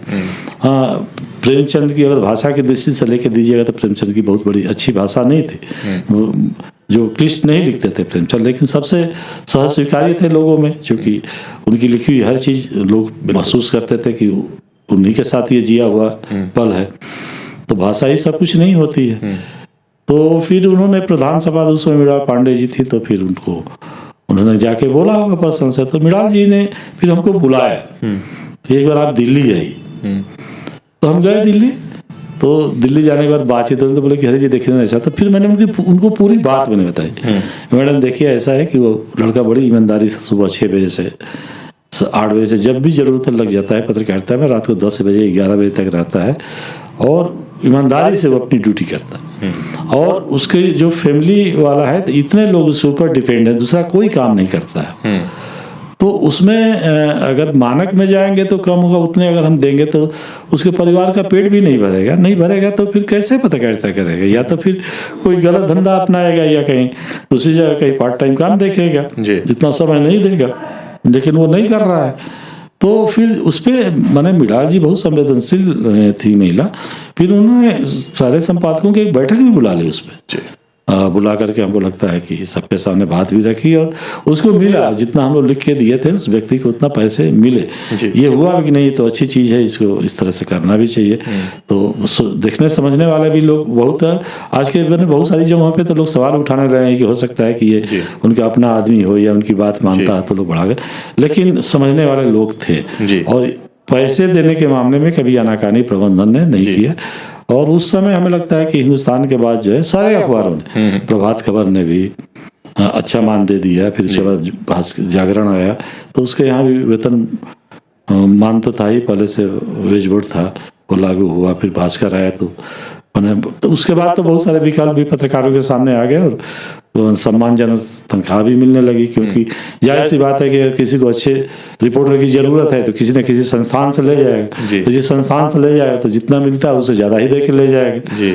तो अब पत्रकारों के लिए भी चॉइस बहुत हो गया है, तो मिल रहा है, तो सम्मानजनक सैलरी मिल रही है। अब कह नहीं सकते कि हाँ ठीक है, छोटे ग्रुप जो अखबारों के हैं उसमें अभी भी समस्या है, मतलब विज्ञापन उस तरह से नहीं है और कहीं ना कहीं वो जद्दोजहद कर रहे हैं, तो एक समानता तो नहीं है छोटे और बड़े में, लेकिन यह है कि जो पत्रकारिता ठीक ठाक करना चाह रहा है उसके लिए काफ़ी स्कोप है, मतलब विकल्प काफ़ी खुले हुए हैं और वो जा रहा है नेशनल अखबारों से लेकर तमाम जगह पे उसका खुला हुआ है। एक घटना की जिक्र मैं करूँगा, जब भी मैं रामेश्वर उरांव जी से मिलता हूँ तो वो हमेशा जिक्र करते हैं कि एक नक्सली घटना हुई थी और मौके पर ही गोलियां चल रही थी और आप उस मौके पर मौजूद थे।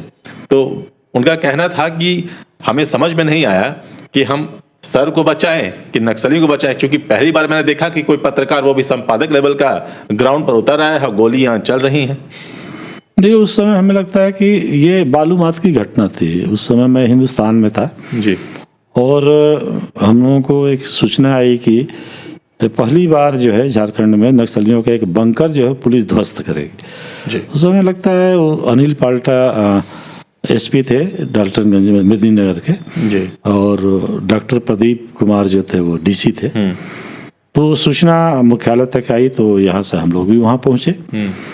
तो चंदवा थाना हम लोग गए, मतलब पहुँचे गए, मतलब रात की गाड़ी से ही वहाँ हम लोग गए। जब अखबार लेके जो गाड़ी गई तो उससे चले गए, सुबह सुबह पहुँच गए वहाँ। जो स्थानीय तिवारी जी करके एक स्थानीय रिपोर्टर था, उसके यहाँ हम लोग रुके और नहा धो करके 9:30-10 बजे के आसपास फिर चंदवा थाना चले गए, जहाँ से पत्रकारों को लेकर के पुलिस जाने वाली थी। तो एक उत्सुकता अलग से थी कि मतलब बैंकर क्या होता है, कैसे होता है, नहीं होता है। तो हम भी चले गए थे।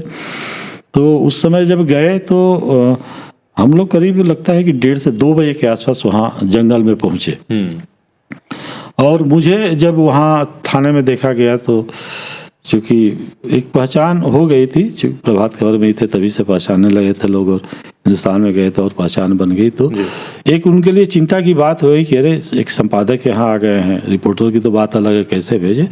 तो उस समय एक डीएसपी हुआ करते थे बलजीत सिंह बलिहार, अमरजीत सिंह बलिहार, बेचारे बहुत ही इस दुनिया में नहीं है, नक्सली घटना में ही 97 में मारे गए बाद में। तो उन्हीं के साथ मुझे गाड़ी में बैठा दिया, वो जीप पे थे, उस पर बैठा दिया गया हमको। बाकी भी अलग से रिपोर्टर अपना पुलिस की गाड़ियों में बैठ करके, बंकर वाली गाड़ियाँ थे उसमें वहाँ तक पहुँचे। तो उसमें इतना है कि उस समय नक्सलियों को भी पता चला कि बहुत सारे पत्रकार यहाँ चले गए। तो एक सूचना देने की दृष्टि से एक तरह से उन्होंने सूचना भी भिजवाई थी कि मतलब लोगों को रोका जाए कि वहाँ नहीं जाए, कुछ भी हो सकता। लेकिन जो सूचना लेके पहुँचने वाला था वो लेट हो गया जी, लेट हो गया। सब पत्रकार वहाँ चले गए। तो जो होना था वो होना था। तो अपनी आंखों से हम लोगों ने देखा कि कैसे पुलिस ने फिर बंकर ध्वस्त किया, और बंकर ध्वस्त हुआ तो एक जश्न सा माहौल होने लगा।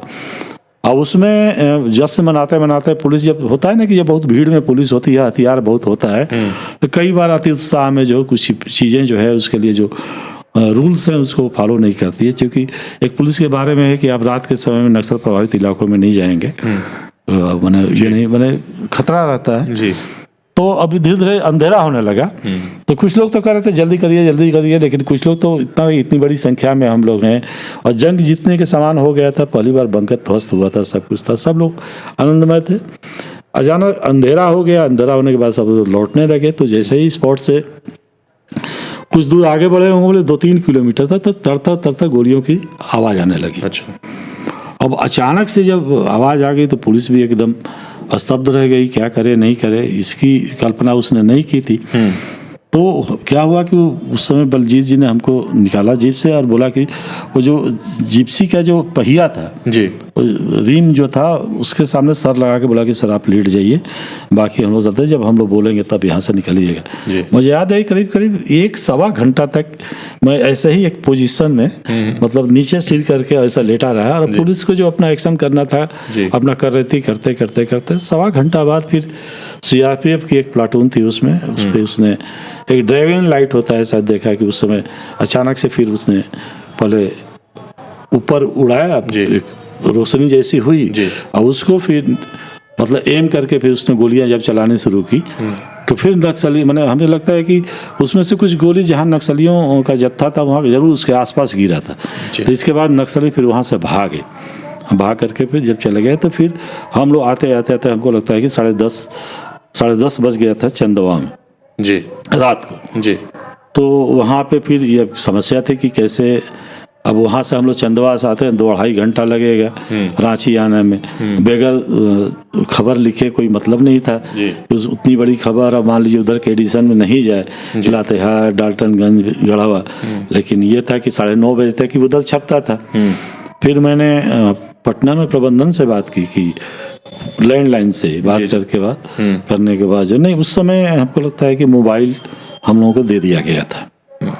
मतलब हिंदुस्तान में पहली बार मोबाइल हम लोगों को मिला था, नोकिया का बड़ा सा मोबाइल था जी। फिर मैंने बात की कि भाई देखिए ऐसा है, तो उन्होंने कहा कि नहीं सर ऐसा करिए कि वो तीनों जगह के लिए अलग से गाड़ी की हम लोग व्यवस्था कर देंगे, उस खबर आप लोग बना देंगे। तो मैं पूरे रास्ते मतलब जब वहाँ से मैं चला तो मतलब मोबाइल से ही मतलब लिखाने लगा, यहाँ पे डेस्क पे मैंने लिखवाया और लिखवा करके पूरी एक एक आंखों देखी जो घटना थी उसको पूरा मैंने ब्रीफ किया। तो दूसरे दिन मतलब काफ़ी अच्छा भी रहा, मैंने लोगों में लगा, और पत्रकारों जितने भी पत्रकार गए थे तो मैंने एक हम लोगों के लिए नई चीज़ थी जी। कि देखिए क्या होता है।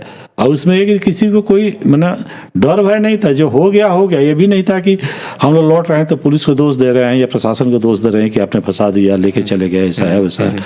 सब लोग अपना हिस्सा मान रहे थे क्योंकि एक रोमांस तो था ही। पहली बार देखते हैं कैसा बंकर होता है, कैसा वो बनाता है।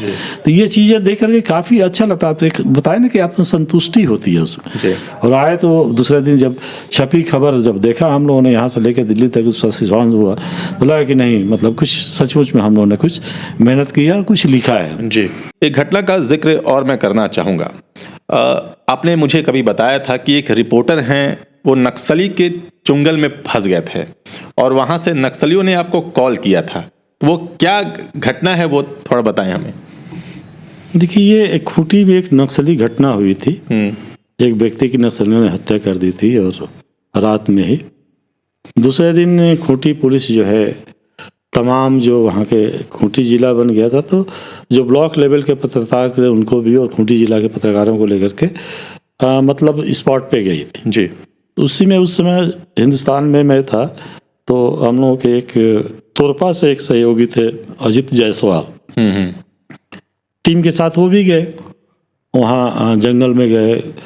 जब पुलिस ने मतलब वहाँ लाश जब खोज निकालिया, फिर वहाँ से फिर पुलिस की टीम वापस लौटने लगी, तो इनको लगा कि क्यों नहीं रुक करके थोड़ा सा और हम लोग देख लें कि क्या होता है नहीं होता है। कुछ अलग तरीके से कुछ सूचनाएं जुटाने के लालच में ये जो है वहाँ रुक गए। तो जब पुलिस कुछ दूर आगे जब बढ़ गई थी, अकेले जब दिखे तो इनको नक्सलियों ने पकड़ लिया। तो नक्सलियों को लगा कि ये शायद मुखबिरी के ध्येय से यहाँ पे रुके हुए हैं, तो ये पकड़ के नक्सली उसको लेके चले गए। जाने के बाद फिर उन्होंने कहा कि नहीं हम तो पत्रकार हैं। फिर उन्होंने बताया कि भाई किस अखबार में है, तो फिर उन्होंने कहा कि तो हम हिंदुस्तान में हैं। तो बोला ठीक है अपने संपादक को फ़ोन लगाओ। तो अजीत जायसवाल ने अपने मोबाइल से फ़ोन लगाया, तो दरअसल उनका मोबाइल नंबर मुझे याद नहीं था, उसमें कुछ समय नाम सेव किया नहीं था तो नाम नहीं आया अजीत जायसवाल का। तो उधर से जो जब मैंने हेलो बोला था उसने कहा कि आप हिंदुस्तान के संपादक बोल रहे हैं। तो हमने कहा कि इसे हाँ बोल रहे हैं। तो बोले इस नंबर को आप पहचानते हैं, मोबाइल नंबर जी। तो हमने कहा नहीं ये मोबाइल नंबर को तो हम नहीं पहचानते।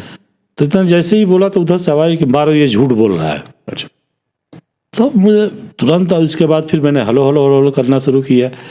तब दिमाग में मतलब नहीं बैठा। फिर मैंने कुछ सहयोगियों को उस समय रजत गुप्ता थे और कई लोग थे, फिर मैंने बुलाया जो रूरल देखते थे उनको मैंने बुलाया कि भाई ये नंबर किसका है, तो पता चला अजीत जायसवाल का है। फिर हम लोगों ने मुझे लगा कि नहीं अजीत जायसवाल तो गया हुआ है खूंटी वाले में जी। हमने कहा ये तो बहुत ब्लंडर हो गया, मतलब तो नक्सलियों को लगेगा कि पत्रकार नहीं है, झूठ नहीं है, उसको मारे पीटेगा।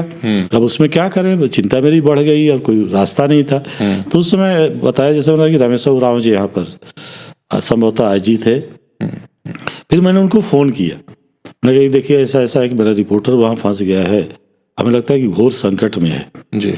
तो अगर कोई मतलब कहीं से कुछ होता है तो किसी न किसी तरह से उसको बचाना चाहिए। हम इसलिए फ़ोन किए थे कि देखिए शाम का समय होने वाला था, उस समय पुलिस तो दबिश दे के तो पत्रकार को नहीं छुड़ा सकती थी। इतना तो तय था कि शाम अंधेरे में पुलिस जंगल में नहीं जाती। ये था कि कहीं ना कहीं से होता है, कुछ ना कुछ लिंक ढूंढने की हम लोग कोशिश कर रहे थे। तो इस बीच में क्या हुआ कि मतलब अब उन्होंने कितनी मदद की क्या किया उन्होंने कभी बताया नहीं, लेकिन 40 मिनट 35 मिनट बाद फिर अजीत जायसवाल का उधर से फ़ोन आया कि नहीं सर हमको लोगों ने छोड़ दिया। हम बोले यार देखो मैंने तो तुम्हारा नंबर पहचाना नहीं और अचानक से, तो बोला कि नहीं सर जब मैंने कहा कि फिर बार बार मैंने कहा, फिर आपका नाम बताया, देखिए उस हरिनारायण जी उनका नाम है, इतना दिन से हिंदुस्तान में है, ऐसा ऐसा है। तो कुछ मतलब खबरें वबरें छपी हुई थी, कुछ लिखा था, तो उन लोगों ने भी कभी पढ़ा उड़ा था। तो उन्होंने कहा कि अच्छा देख लो अगर पत्रकार होगा तो इसे एक खबर लिखवा के देखो जी। अगर पत्रकार होगा तो सही लिखेगा। तो फिर उसको उन्होंने कागज़ दिया, कलम दी, इसके बाद तुम लिखो एक खबर बनाओ जी, यही खबर बनाओ कि मतलब कैसे तुम पकड़ा गए हो। तो फिर अपना डेडलाइन शुरू किया। मैंने तुरपा, पहले ऊपर लिखा अजीत जायसवाल, फिर तुरपा, फिर खड़ी पाई, फिर इसके बाद लिखना शुरू किया। जी। तो जब 4-6 लाइन लिखा तो बोला कि नहीं ये तो पत्रकार है, ये तो खबर तो इसी तरह लिखी जाती है। जी। तो फिर इसके बाद उन्होंने छोड़ दिया, लेकिन बोला कि देखो फिर लौट के तुम इधर नहीं आना। थोड़ा दूर तक भी उन्होंने छोड़ दिया उसको। और फिर छोड़ा तो मतलब ये मुझे लगा कि बताइए देखिए कितना बड़ा हमसे ब्लंडर हो जाता है। और इसके बाद फिर मैंने नंबर सेव करना शुरू किया। मतलब जितने हमारे पत्रकार थे तो लगभग शायद अगर 1-2 का किसी का नंबर छूट गया तो छूट गया है, लेकिन मैंने उन सभी का नंबर सेव करना शुरू कर दिया था। और ये मुझे उस समय एक बड़ा अजीब लग रहा था कि पत्रकार कितना कठिन परिस्थिति में रिपोर्टिंग करता है और हम लोग कितनी आसानी से उनको डांट देते हैं, बोल देते हैं। तो आज भी हम लोग जाते हैं तो किससे मतलब रामेश्वर उरांव जी भी करते हैं और पत्रकार भी जब हम लोग जाते हैं जुड़ते हैं तो इस तरह की चीज़ें होती हैं। इस तरह हमें लगता है कि 1 दर्जन से ज़्यादा मतलब स्मृति पटल पर इस तरह की चीज़ें हैं। जो एक बार ऐसे ही हमको याद है कि बुंडू में जी उस समय प्रभात खबर में मैं था तो 8:30 बजे रात को अचानक से पता आया कि बुंडू से करीब 4-5 किलोमीटर अंदर एक मुखिया की हत्या हो गई है, नक्सलियों ने कर दी। वो पहली शायद नक्सली हत्या थी, वो एक तालाब के किनारे मार के फेंक दिया। वो करीब 9:30 बजे था, रात के 9:30 बज रहे थे। और उस समय हम जब कार्यालय में बैठे थे तो मतलब कुछ लोग थे, सोशल लोग थे, कुछ पॉलिटिकल लोग भी मेरे साथ बैठे हुए। तो कुछ से रिश्ते भी बन गए थे। तो अचानक से उस समय तो उतनी गाड़ियां नहीं थी संस्थान में कि कोई एक गाड़ी लेके तुरंत हम निकल जाए। कई बार तो अखबार वाली गाड़ी का इंतजार करना पड़ता था और कई एक गाड़ी थी तो स्टाफ को छोड़ने ले जाने में काम आती थी। उसमें कभी समय मिलता था तो हम लोग जाते थे, अलग से पहले गाड़ी की व्यवस्था नहीं थी। तो वो जो सज्जन बैठे थे हम लोग चलो चलते हैं बुंडू घूम के आते हैं। तो उन्हीं की गाड़ी पे 2-3 आदमी हम लोग बैठे चले गए बुंडू। बुंडू में पता चला कि वहाँ जो स्थानीय रिपोर्टर था उससे हम लोगों ने संपर्क किया। बोला सर यहाँ से 4 किलोमीटर अंदर है, तो हम लोग चलना है। बोला कि इतनी रात को कैसे हम लोग जाएंगे, जंगल के रास्ता है, उसमें रात में तो पुलिस भी जाने नहीं देगी और ये है। तो इसके बाद हमने कहा कि नहीं जब आ गए हैं तो हमको तो जाना है। इस गाड़ी में, उन्हीं की गाड़ी में हम लोग बैठे और वो जो जहाँ घटना घटी थी उससे आधा किलोमीटर वहाँ पर सीआरपीएफ की पूरी टीम थी, उसने रोक दिया हमें। पहले तो एक तो रात में ही जैसे ही अंधेरे में कोई दूसरी गाड़ी तो तुरंत वो लोग अलर्ट करता है जी, और अगर आवाज़ नहीं दीजिएगा तो खतरा भी हो सकता है। तो इतनी तो ट्रेनिंग हम लोगों को पहले से भी थी कि नहीं रात में अगर कहीं थाने में जाना है या दूरदराज इलाके में जाना है तो पुलिस अगर आवाज़ लगाती है तो दोस्त बोलना है जी। ये चीज़ें हम लोगों को अरविंद पांडे और राणा अवधेश सिंह सिखा चुके थे कई बार। तो इसके बाद फिर रात में फिर पुलिस वालों से बातचीत होने लगी तो हम लोग जाएंगे। बोले नहीं अभी स्थानीय पुलिस आ रही है, इसके बाद ही आप लोगों को जाने देंगे। हम बोले पुलिस नहीं आ रही थी इसमें हम लोगों का क्या दोष है। बोले नहीं वहाँ ऐसा बना, हम लोग जाएंगे, अगर आपको नहीं है तो आप लोग पीछे पीछे आइए, हम लोग यहाँ से लौटेंगे तो नहीं।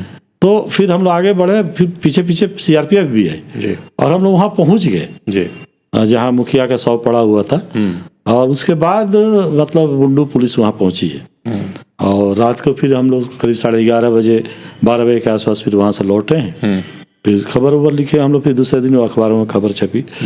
तो ये मतलब वहाँ से जब लोग आए तो ये था कि कैसे मतलब एक जुनून था कि नहीं, उस समय नहीं लगता था कि नक्सली और रास्ता, हालांकि इतना पता था कि बहुत सारे रास्ते हैं बुंडू में, तमाड़ में या रूरल एरियाज के बहुत सारे ऐसे रास्ते थे जिसमें रात में आप नहीं जा सकते। बिल्कुल, लेकिन डर भय नहीं लगता था उस समय। यह था कि नहीं पत्रकारिता ही तो कर रहे हैं, वो आएगा तो पकड़ेगा, बोलेगा, जो करेगा वो करेगा।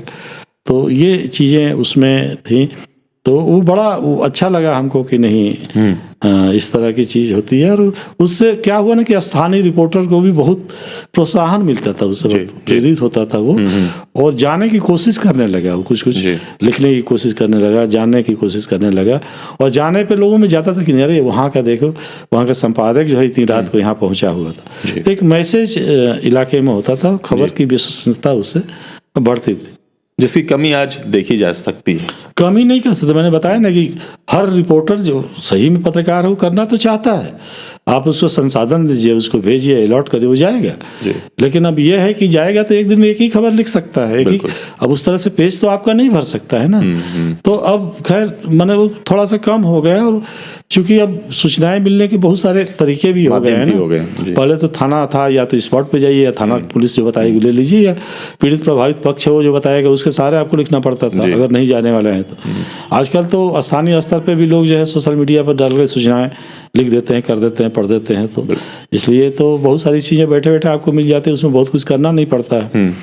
और बहुत ज़्यादा अब तो थोड़ा हल्का सा दबाव तो है, जब निश्चित है कि पहले जैसी स्थिति नहीं थी। पहले मुझे याद है एक बार ऐसे ही जब मैं हिंदुस्तान में था तो झारखंड गठन हो गया था, और बाबूलाल जी सीएम थे जी।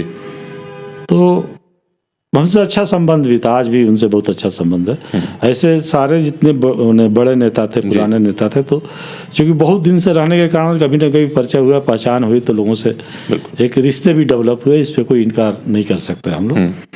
तो जब सीएम बन गए तो कुछ चीज़ें, मतलब एक दो बार मैं दौरे पे भी गया था, तो खुद ही मैंने देखा कि किस तरह से योजनाओं में धांधली हो रही है या कमियां हैं, किस तरह से उसमें घोटाले की तरह की चीज़ें आ रही हैं। तो फिर यहाँ पे कुछ चीज़ें हमने देखी, तो उसमें हिंदुस्तान में एक हम लोगों ने बॉटम शुरू किया इस रिपोर्ट जी। 6-7 दिन तक लगातार हम लोगों ने लिखा कि कहाँ कहाँ क्या गड़बड़ी है जी। तो एक बार हम लोगों के एक पटना के थे, अधिकारी थे बेचारे, तो चूँकि बताए कॉर्पोरेट कल्चर में बहुत सारी चीज़ों का होता है, तो पटना से आए तो सीरीज देखे, तो हमको बोले कि हरी जी ब्रांडी से तो आपके अच्छे रिश्ते हैं। बोले हाँ, रिश्ते तो अच्छे हैं। ये देखते 7-8 दिन से आप लगातार कैंपेन चलाए हुए हैं, कभी बोलते नहीं हैं। तो हमने कहा नहीं, बोला तो नहीं उन्होंने कभी आज तक। बोला कोई रिश्तों में मतलब फ़र्क नहीं आया है मतलब। तो बोला ऐसा तो हमको नहीं लगता है। बोले नहीं यार, देखिए इस तरह से आप लिख रहे हैं। तो हम बोले अच्छा ठीक है, अब जब आप कह रहे हैं तो हम बात कर ही लेते हैं उनसे। तो मैंने उनको फ़ोन किया, तो हम बोले कि कहाँ हैं, तो उन्होंने कहा कि अभी तो प्रोजेक्ट बिल्डिंग, हम लोग कब लौटना है। तो बोले कि हम करीब 3 बजे के आसपास लौटेंगे, आवास जाएंगे। तो उन्होंने कहा 5 मिनट आइए ना, हम लोग चाय पीते हैं। तो बेचारे आ गए वो, मतलब जब मैंने कहा तो वहाँ से निकले, तो 3:15 बजे के आसपास संस्थान में आ गए, सुल्तान में। तो मैंने उस अधिकारी को मैंने बुला लिया जी, जो जिनकी चिंता थी कि इतने लिखने के बाद शायद सीएम है तो नाराज हो जाएंगे जी।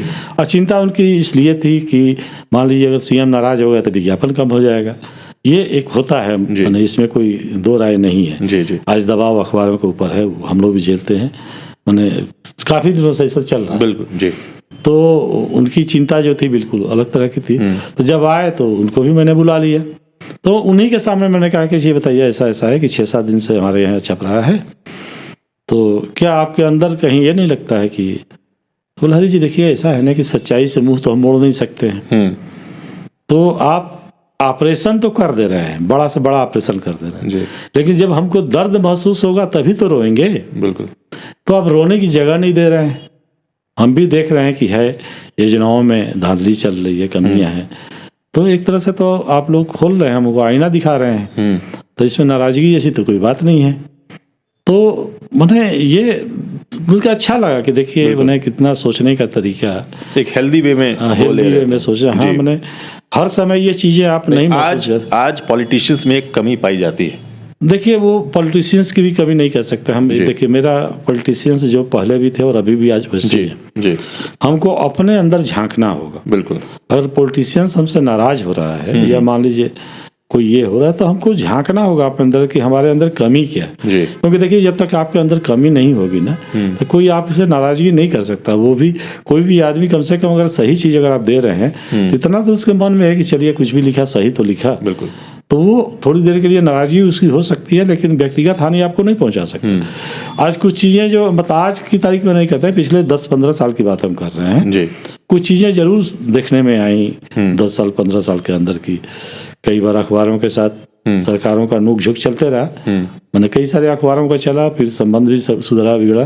तो उसमें सिर्फ खाली पॉलिटिशियन का ही दोष नहीं दे सकते हैं, कहीं ना कहीं मतलब अखबारों की भी कुछ भूमिका होती है, कहीं कुछ की भी भूमिका होती है, और हर पॉलिटिशियन एक तरह का नहीं होता है। बिल्कुल। तो मैंने हम ये करें दूसरे को दोष देने के पहले हमको अपने अंदर झांकना पड़ेगा कि हमसे क्या गलती हुई है, बिल्कुल। और गलती हुई तो हमको रियलाइज करना चाहिए, क्योंकि देखिए ये तो एक आईना है ना। बिल्कुल। वो आप कुछ भी लेके आते हैं तो अखबार एक आईना है, समाज का आईना, समाज का आईना है, लोगों के सामने चला जाता है। तो अगर मान लिया उसमें गलती हो गई, त्रुटि हो गई, तो आप इंतजार क्यों करेंगे, हम इंतजार क्यों करेंगे कि वो हमको खंडन भेजेगा, अपना पक्ष भेजेगा, तब हम अखबार में छापेंगे। हमको जैसे ही पता चला कि नहीं ये तथ्य गलत हो गया है, ये चीज़ें गलत हो गई है, तो हमको तो ऐसे ही करना। पहले एक हेल्दी परंपरा थी, हमको याद है कि शुरू में जब हम आए थे, काफ़ी समय तक अगर कोई रिपोर्ट छप गई, उसमें कोई तथ्यात्मक भूल हो गई, कुछ गलत हो गया, तो जिस पन्ने पर रिपोर्ट छपती थी उसी पेज पर उसका खंडन भी छपता था, और लास्ट में ये लाइन भी लिखती थी, इसके लिए हमें खेद है जी।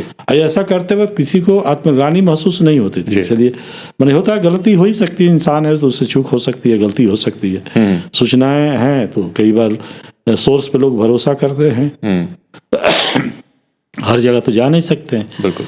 तो सोर्स में कहीं अगर गलती हो गई तो अब है तो मान लीजिए उसमें जी। अब ये नहीं हो कि आप खबर तो छाप दिए पेज 1 पे, बड़ी बड़ी 8 कॉलम में लहरा दिया, जब गलती की बात आई तो 4 लाइन कहीं कोने में छाप रहे हैं, तो भाई जिसके खिलाफ छापिए वो नाराज तो होगा ही। नाराज होगा तो कहीं ना कहीं मतलब आप जब उसको क्षति पहुंचा है उस रूप में, तो वो भी आपको उस क्षति, उसके हाथ में जो उसमें क्षति पहुंचाएगा। तो इसमें नेता का दोष हम क्यों देने जाएंगे, हमको अपने अंदर झांकना चाहिए कि अपनी गलती को अपने ही स्वीकार कर लेंगे, सुधार लेंगे, तो ये देखने को मौका नहीं मिलेगा। मुझे याद है इस तरह से, इसी पर एक अखबार था रांची में, जब हम लोग आए थे उस समय शुरू में, तो पहले मतलब देखिए थोड़ा सा अभाव तो था, मैंने क्षेत्रीय पत्रकारिता में क्या चीज़ें छापनी है, क्या चीज़ें नहीं छापनी है। जैसे आज भी देखिए क्या है ना कि पैगंबर के ऊपर चीज़ें नहीं छापी जाती है, आकृति नहीं बनाई जाती है, सबको पता है, लेकिन जाने अनजाने हो ही जाता है। तो एक अखबार था, उसने एक कार्टून छाप दिया था पैगंबर के ऊपर। अब छापने वाले अब क्या बोलेंगे आपको कि दूसरे दिन सुबह 6 बजे 7 बजे होते होते 8 बजे तक सबको पता चल गया था कि इसको लेके क्या रिएक्शन हो रहा है। इसके बाद लेकिन पता नहीं क्या था कि उस प्रबंधन की क्या हठधर्मिता थी या क्या था, नहीं था, हमको नहीं समझ में आया। और स्थिति ये हो गई कि शाम 7-8 बजते हुए करीब हजारों की संख्या में लोग अखबार समूह के सामने चले गए और आगजनी कर दी, वहाँ पे लोग घेर लिया अखबारों के लोगों को। हम लोग भी उसमें गए थे, कुछ साथी उस समय फंसे भी थे, उस समय जब आग लगी हुई थी उसमें फंसे हुए थे, डर के मारे कोई आगे जा नहीं रहा था। फिर हमने भी कुछ स्थानीय मुसलमानों जो थे, सोशल लोग थे, उनको लिया हम लोगों ने, फिर वहाँ गए, उसमें से हम लोग वहाँ से निकाल करके, तो एक समय वो तो जो हुआ, फिर सबसे हम लोगों ने माफ़ी मांगी कि नहीं अगले दिन इसका खंडन जरूर छप जाएगा, क्योंकि पहले तो ऐसी व्यवस्था थी नहीं कि अभी गलती हो गई तो दिन में कोई आपके पास डिजिटल है या दूसरा चीज़ है या उस तरह की चीज़ें आप छाप सकते हैं। हालांकि वो अखबार कर सकता था, अगर इतनी बड़ी गलती हुई थी तो एक इवनिंगर या दिन में कोई अखबार निकाल करके वो खेद प्रकट कर सकता था, लेकिन उसने नहीं किया था। तो फिर इसके बाद, लेकिन उसके बाद एक और जो अच्छी चीज़ देखने को मिली कि देखिए आज तो इस तरह से कंपटीशन है कि अगर एक किसी अखबार का कोई एक मान लीजिए मशीन खराब हो गई, नहीं छपता है, तो कुछ अखबार वाले खुशी मनाते हैं कि चलिए आज उसका उतना ही है तो हम छाप देंगे, इतना हमारा अखबार बिक जाए। लेकिन उस समय देखे कि जब उसकी आगजनी हो गई थी तो सब अखबारों ने मिलकर उस अखबार का अंक निकला, दूसरी जगह छपा, सब खबर देने से लेके, पेज बनवाने से लेके, छपवाने से लेके सब लोगों ने तैयार किया उसको। तो ये एक स्वस्थ माहौल देखने को मिला सारे अखबारी ग्रुप के, या किसी की समस्या हो गई तो सब अखबार वाले बैठ के बात भी करते थे। हालांकि इसका आज अभाव है, आज तो मैंने बहुत कम लोग एक साथ बैठते हैं। बैठेंगे कब, जब अखबार का दाम बढ़ाना होगा, बैठेंगे कब, जब विज्ञापन का दाम बढ़ाना होगा, या कोई मतलब ऐसे अमूमन एक सोशल काज के लिए या जेन्युइन चीज़ों के लिए बहुत ही कम प्रबंधनों की बैठक होती है, क्योंकि प्रतिद्वंदता बहुत दूसरे तरह की हो गई है। तो ये हालांकि जो ऊपर के हो क्या गया है कि एक ऊपर का जो प्रबंधन है वो ठीक है, ऊपर के जो है मालिक प्रबंधन सब ठीक, लेकिन नीचे के स्टाफों में एक दौर ऐसा भी आया कि दूरियां बढ़ गई कि आप किसी अखबार में काम कर रहे हैं और किसी दूसरे अखबार में चले गए जो आपको प्रतिद्वंदी है, प्रबंधन सबकी नज़र से देखने लगता था, पहले लगता है कि चला जाएगा, ये कहीं सूचनाएं तो लिख नहीं कर रहा है। एक दौर बहुत काफ़ी चला यहाँ पर। अच्छा। हालांकि अब उसमें कमी आ गई है, उसकी वो स्थिति नहीं है जी। लेकिन हमें लगता है कि ये 2002, 3, 4 में जो स्थिति थी यहाँ पे, हर पत्रकार अगर मान लीजिए किसी एक पत्रकार है, रिपोर्टर है, किसी संपादक से बात कर लिया तो उसको शक की नज़र से देखे जाने लगा था और उसको नुकसान पहुंचाने की कोशिश की जाती थी। कई बार हुआ है, हम जिक्र नहीं करना चाहेंगे, हम लोगों के साथ भी हुआ था ये सारी चीज़ें, हम लोगों ने नज़रअंदाज किया, लेकिन इस तरह की चीज़ों की कल्पना नहीं की जा सकती है। लेकिन वही अगर संस्थान ये सोचे कि भाई अगर कोई पत्रकार किसी दूसरे संस्थान से बात कर रहा है तो उसके पीछे कारण क्या है, आप अपने कमी को दिखाइए, मान लीजिए वो तो जाएगा ही, वो तो अपना श्रम दे रहा है ना, उसको भी तो पैसा चाहिए।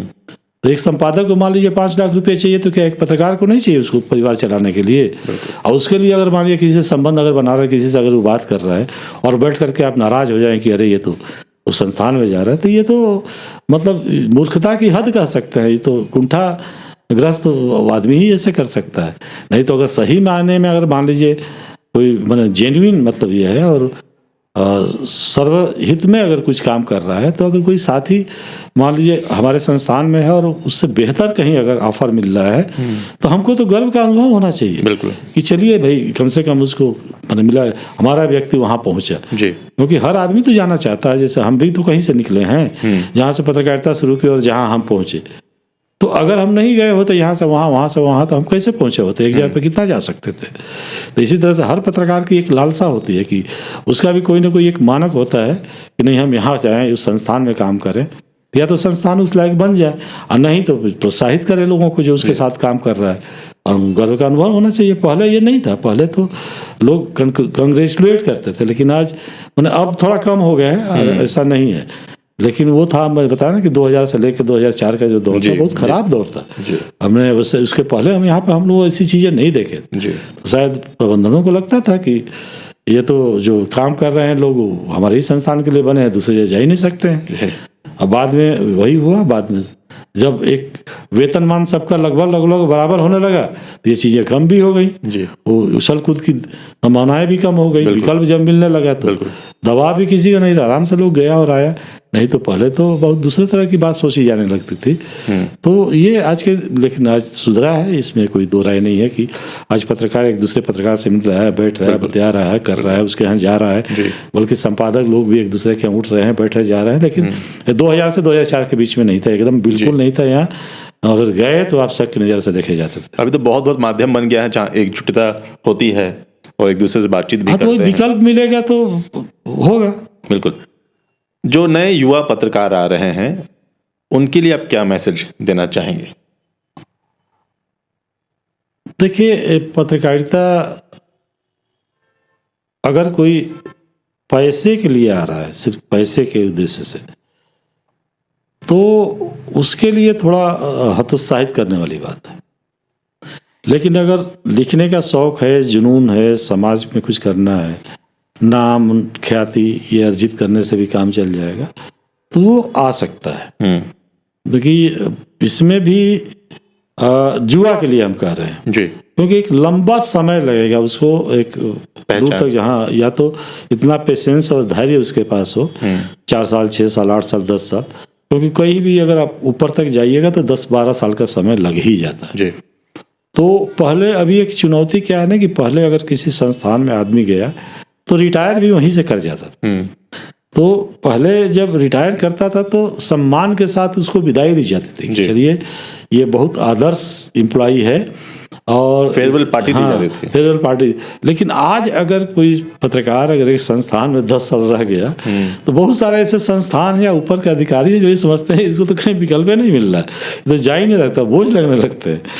तो इसमें मैंने ये एक बड़ा अलग, तो यह है कि शौक इसमें पूरा हो सकता है, और ऐसा नहीं है कि दाल रोटी रोजी रोटी नहीं चल सकती है, लेकिन बहुत बड़ी अगर महत्वाकांक्षा है कि इसके पैसे के माध्यम से आप कुछ बड़ा कर सकते हैं, तो उसके लिए तो फिर उतना ये खुला हुआ नहीं है।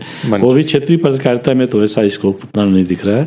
राष्ट्रीय में बहुत सारी चीज़ें हैं कि अगर आपके अंदर टैलेंट है तो आप एक सम्मानजनक स्थिति पहुंच सकते हैं, लेकिन क्षेत्रीय पत्रकारिता में आज भी मतलब संघर्ष है जी। काफ़ी लंबा Fight। हाँ, अगर टैलेंट है तो इसमें भी ऐसा भी नहीं है कि अगर टैलेंट आता ऊपर नहीं जाते। बहुत सारे नए लड़के आए हैं जी। हमको याद है उस समय जब हम लोग के समय स्टिंगर थे, आज संपादक बने हुए हैं। जी। कम से कम 10 लड़कों को मैं जानता हूँ जी। जो हम लोग शुरू में हम लोगों के साथ ज्वाइन किया, उन्होंने काम करते करते करते और अपनी प्रतिभा की बदौलत। ऐसा नहीं कि किसी के प्रसाद यंत्र नहीं, मतलब किसी ये से नहीं, योग्यता के अनुसार उन्होंने मतलब संपादक के पद पे 5-7 लड़कों का तो मैं ही नाम जानता जो आज की तारीख में, चाहे वो विजय पाठक रहे हो, चाहे अनु सिन्हा रहे हो, चाहे अनुराग कश्यप रहे हो, चाहे स्वयं प्रकाश रहे हो, चाहे जीवेश रंजन रहे हो, या फिर राजीव कुमार रहे हो, या फिर मान लीजिए अभी राकेश परिहार हैं। ये सारे इस तरह के जितने भी लोग हैं, नए नए बहुत सारे लोग इसमें आए हैं, चाहे चंदन मिश्रा रहे हो, तो ये तमाम लोग ऊंची जगहों पर गए, बिल्कुल शर्मा से लेके, तो प्रतिभा के बल पे गए। ऐसा नहीं है कि किसी ने उनके ऊपर कोई दया कर दी, टैलेंट था तो वो चले गए। हाँ, लेकिन उन्होंने पत्रकारिता को एक मतलब मिशन के रूप में अपनाया। मुझे याद है आज भी, मतलब मैंने 2-3 लोगों को देखता हूँ, जैसे रजत को मैं देखता हूँ। रजत शर्मा मतलब पहला व्यक्ति था जो एकदम गली से लेकर के ऊपर तक, मतलब सब जगह जाता था वह जी। और सुबह से लेकर शाम तक यहाँ वहाँ पर पहचान भी उसकी काफ़ी अच्छी थी। एकदम उसको जुनून था कि नहीं हमको कुछ लिखना है, डर नहीं, भय नहीं, जो सही चीज़ है वही लिखना है। और मैंने सामने अगर मान लीजिए लिख भी दिया, कोई आया तो तर्क के साथ उसको संतुष्ट भी करता। तो यही बताया कि काम करने के लिए तो हर समय देखिए, हर संस्थान को अच्छे लोगों की ज़रूरत है। मतलब यह है कि कम लोगों की ज़रूरत है, लेकिन है ज़रूरत। तो अगर टैलेंट है तो आपको बहुत दिन तक रोका भी नहीं जा सकता। मुझे काफ़ी खुशी होती है जब इन लड़कों को मैं देखता हूँ और अच्छा कर रहे हैं लोग, क्योंकि हम लोगों के दौर का जो मैंने पत्रकारिता थी, चैलेंज उतना बहुत नहीं था जो अभी है। ऐसे में अगर मान लीजिए कोई अपने को स्थापित कर रहा है तो ये तो प्रतिभा उसकी है ही है। बिल्कुल। और कुछ प्रसंगों का जिक्र अगर आप करना चाहें? देखिए, दो रिपोर्ट का मैं जिक्र करना चाहूँगा। जो छपने के बाद लिखते समय तो लगा कि बहुत बड़ा कोई चीज़ हम लोग तीर मार रहे हैं जी, लेकिन छपने के बाद जो प्रतिक्रिया आई और जो उसका रूप सामने आया तो लगा कि कितनी बड़ी गलती हम लोगों से हो गई है जी। उसमें एक घटना थी, प्रभात खबर में, दोनों उसी समय का जब प्रभात खबर में था, तो एक कांटा टोली में एक अपराधी था। तो बहुत बड़ा क्रिमिनल नहीं था, अभी नया नया क्रिमिनल था, तो वो रंगदारी लोगों को लेता था, 200-300 रुपया। गया किसी दुकान पे गया तो चाकू दिखाया, 300 रुपया लिया, ये किया। तो एक दिन क्या हुआ कि उसका फोटो दे करके, नाम उम दे करके अखबार में करीब 4 कलम की खबर छप गई जी। छप गई तो कि मतलब वो ये रंगदार है, ऐसे लोगों से पैसा वसूलता है, ये करता है, वो करता है। तो हम लोगों को लगा कि भाई चलिए, कम से कम हम लोगों ने उसका फोटो छाप दिया, चेहरा दिखा दिया, सब कुछ हो गया। अब पुलिस को पकड़ लेगी, लोगों को राहत मिलेगी। छापने के पीछे कहीं ना कहीं ये उद्देश्य था जी। दूसरा दिन कुछ लोग आए कांटा टोली से, कुछ मुसलमान भाई थे जो हमारे परिचित भी थे, सोशल भी थे। तो कुछ लोग आए मेरे पास, बोले सर ये तो क्या आप लोगों ने छाप दिया? हमने क्या हुआ, गलत हुआ है क्या? बोले गलत नहीं हुआ है, देखिए ना, इसके पहले ही जाता था, 100-200 रुपया भी लोग दे दिए तो लेके चला आता था जी। और अब ये अखबार की कटिंग लेके जा रहा है, कह रहा है कि आप छोटा मोटा हमको अपराधी समझ लिए हैं। हाँ, दिखा रहा है कटिंग, बोल रहा है 500 रुपया से कम नहीं लेंगे, 1000 रुपया से कम नहीं तो चाकू मार देंगे। तो अब हमको लगा कि देखिए कई बार किस तरह की ब्लंडर हो जाती है, नहीं समझ हो तो। और एक चीज़ और जिक्र करना चाहेंगे, कोकर इंडस्ट्रियल एरिया में एक इसी घटना के बारे में जानना चाह रहा। इंडस्ट्रियल एरिया में एक व्यवसायी थे बेचारे जी, उनके बच्चे का अपहरण हो गया। छोटे मोटे उद्यमी हैं, आज भी उनका शायद संस्थान है वहाँ पर। तो अब खबर जब बनाई गई, या चूँकि अखबार के बगल में हम लोग संस्थान था, दौड़े भागे, तो कहीं ना कहीं एक संवेदनशीलता लोग बने जी, बेचैनी भी हुई, लिखा भी गया। ये हुआ कि नहीं, इस खबर को बहुत अच्छा से हम लोग करते हैं ताकि पुलिस प्रशासन पर दबाव बढ़े। और उसमें क्या हो गया कि लिखते हुए चूक हो गई हम लोगों से कि उद्योगपति लिखा गया कि जी, कोकर इंडस्ट्रियल के उद्योगपति के बेटे का अपहरण जी। और उस दिन तो मैंने लग रहा था कि कुछ सचमुच में हम लोग लिखा है, फुल पेज, लगभग पूरे पेज की रिपोर्ट हो गई थी। तो लेकिन दूसरे दिन जैसे ही 8-8:30 बजे मतलब कुछ लोग मेरे घर आ गए, और आ गए तो उनको पहचानता भी था चूंकि बगल में थे वो लोग। तो बोले सर ये क्या कर दिया आप लोगों ने? क्या हो गया? उद्योगपति आप लोगों ने लिख दिया। जी। तो सच कहिए तो वो फर्क जो था ना, उद्यमी उद्योगपति, मतलब उस तरह से मतलब लिखते वक्त लगा था कि थोड़ा सा इस मामले को हाईलाइट किया जाएगा, उद्योगपति रहेगा, बड़ा नाम रहेगा तो शायद पुलिस का दबाव ज़्यादा पड़ेगा। जी। लिखते वक्त दिमाग में रहा, शब्दों के साथ जो खिलवाड़ हुआ उतनी गंभीरता उसको समझ नहीं पाए थे हम। जब उसने ध्यान आकर्षित किया बिल्कुल, तब लगा कि अरे ये तो बहुत बड़ी गलती हो गई। ये अखबार में जब उद्योगपति छपा तो उससे रंगदार मैंने उसमें मांग दिया कि 20 लाख रुपया लेंगे। जी। सुबह में शायद ये लोग बात कर रहा था, 4-5 लाख पे चल रहा था। जैसे ही उन लोगों का अपहरण करने वालों को पता चला कि तो उद्योगपति है जी। तो 20 लाख मांगने लगा। बिल्कुल। अब इसके बाद तो हम लोगों को लगा कि इसके लिए तो हम ही लोग अपराधी हैं और तो कोई हो नहीं सकता। गुनहगार तो वो कम है, हम लोग ज़्यादा हैं। अब ये बताया कि सोशल एक रिस्पॉन्सिबिलिटी के तहत उस समय हम लोग कई लोग थे, रजत गुप्ता थे, प्रकाश सहाय थे, हम थे उस समय जो सिटी एसपी थे। सारे लोगों से हम लोगों ने संपर्क किया और हमें याद है जितना रात भर हम लोग जाकर के जंगल में छापामारी पुलिस के साथ करवाते दूसरे दिन 8-9 बजे के आसपास वो बच्चा जब बरामद हो गया तो हम लोग चलिए कम से कम मतलब एक राहत की सांस हम लोग लिए कि नहीं। फिर वो उस दिन से हमें चेत गए कि नहीं, लिखते वक्त शब्दों के साथ कैसे करना है, पत्रकारिता में शब्द कितना मायने रखता है। हाँ जी। और ये हमें लगता है कि आज भी मतलब हम युवा पत्रकारों से ये कहने की कोशिश करेंगे कि ये लिखते वक्त जरूर मतलब चीज़ों को सेंसेशनल नहीं बनाने की जरूरत है, शब्दों पे गंभीरता से विचार करनी चाहिए। देखिए शब्द अगर है सही इस्तेमाल अगर करिएगा तो अपना जो काम है असर वो दिखाई ही देगा। बिल्कुल। और अगर नहीं है, चाहे आप जितना भारी भरकम शब्द लिखिएगा वो घाव नहीं कर सकता है। तो यही है कि जहाँ तलवार कई बार ऐसा भी होता है कि सुई का काम तलवार नहीं कर सकती, तलवार बड़ी होती है, सब कुछ होता है। इस तरह शब्दों में भी अगर मान लिया अनावश्यक अगर विशेष विशेषण का पुट अगर दिया जाने लगे तो शब्द जो है अपने अर्थ खो देते हैं, अर्थ खो देते हैं और कहीं ना कहीं विश्वसनीयता पर उसका असर पड़ता है। बिल्कुल। ये बातचीत का सिलसिला जारी रहेगा। हम अपना नया शो रांची डायरीज शुरू करने जा रहे हैं। इस शो में पॉलिटिकल एंगल भी होगा, क्राइम एंगल भी होगा, कई सारी झारखंड की घटनाओं का जिक्र भी होगा। आप हमारा पॉडकास्ट देखते रहिए, जुड़े रहिए आजाद सिपाही के साथ। धन्यवाद।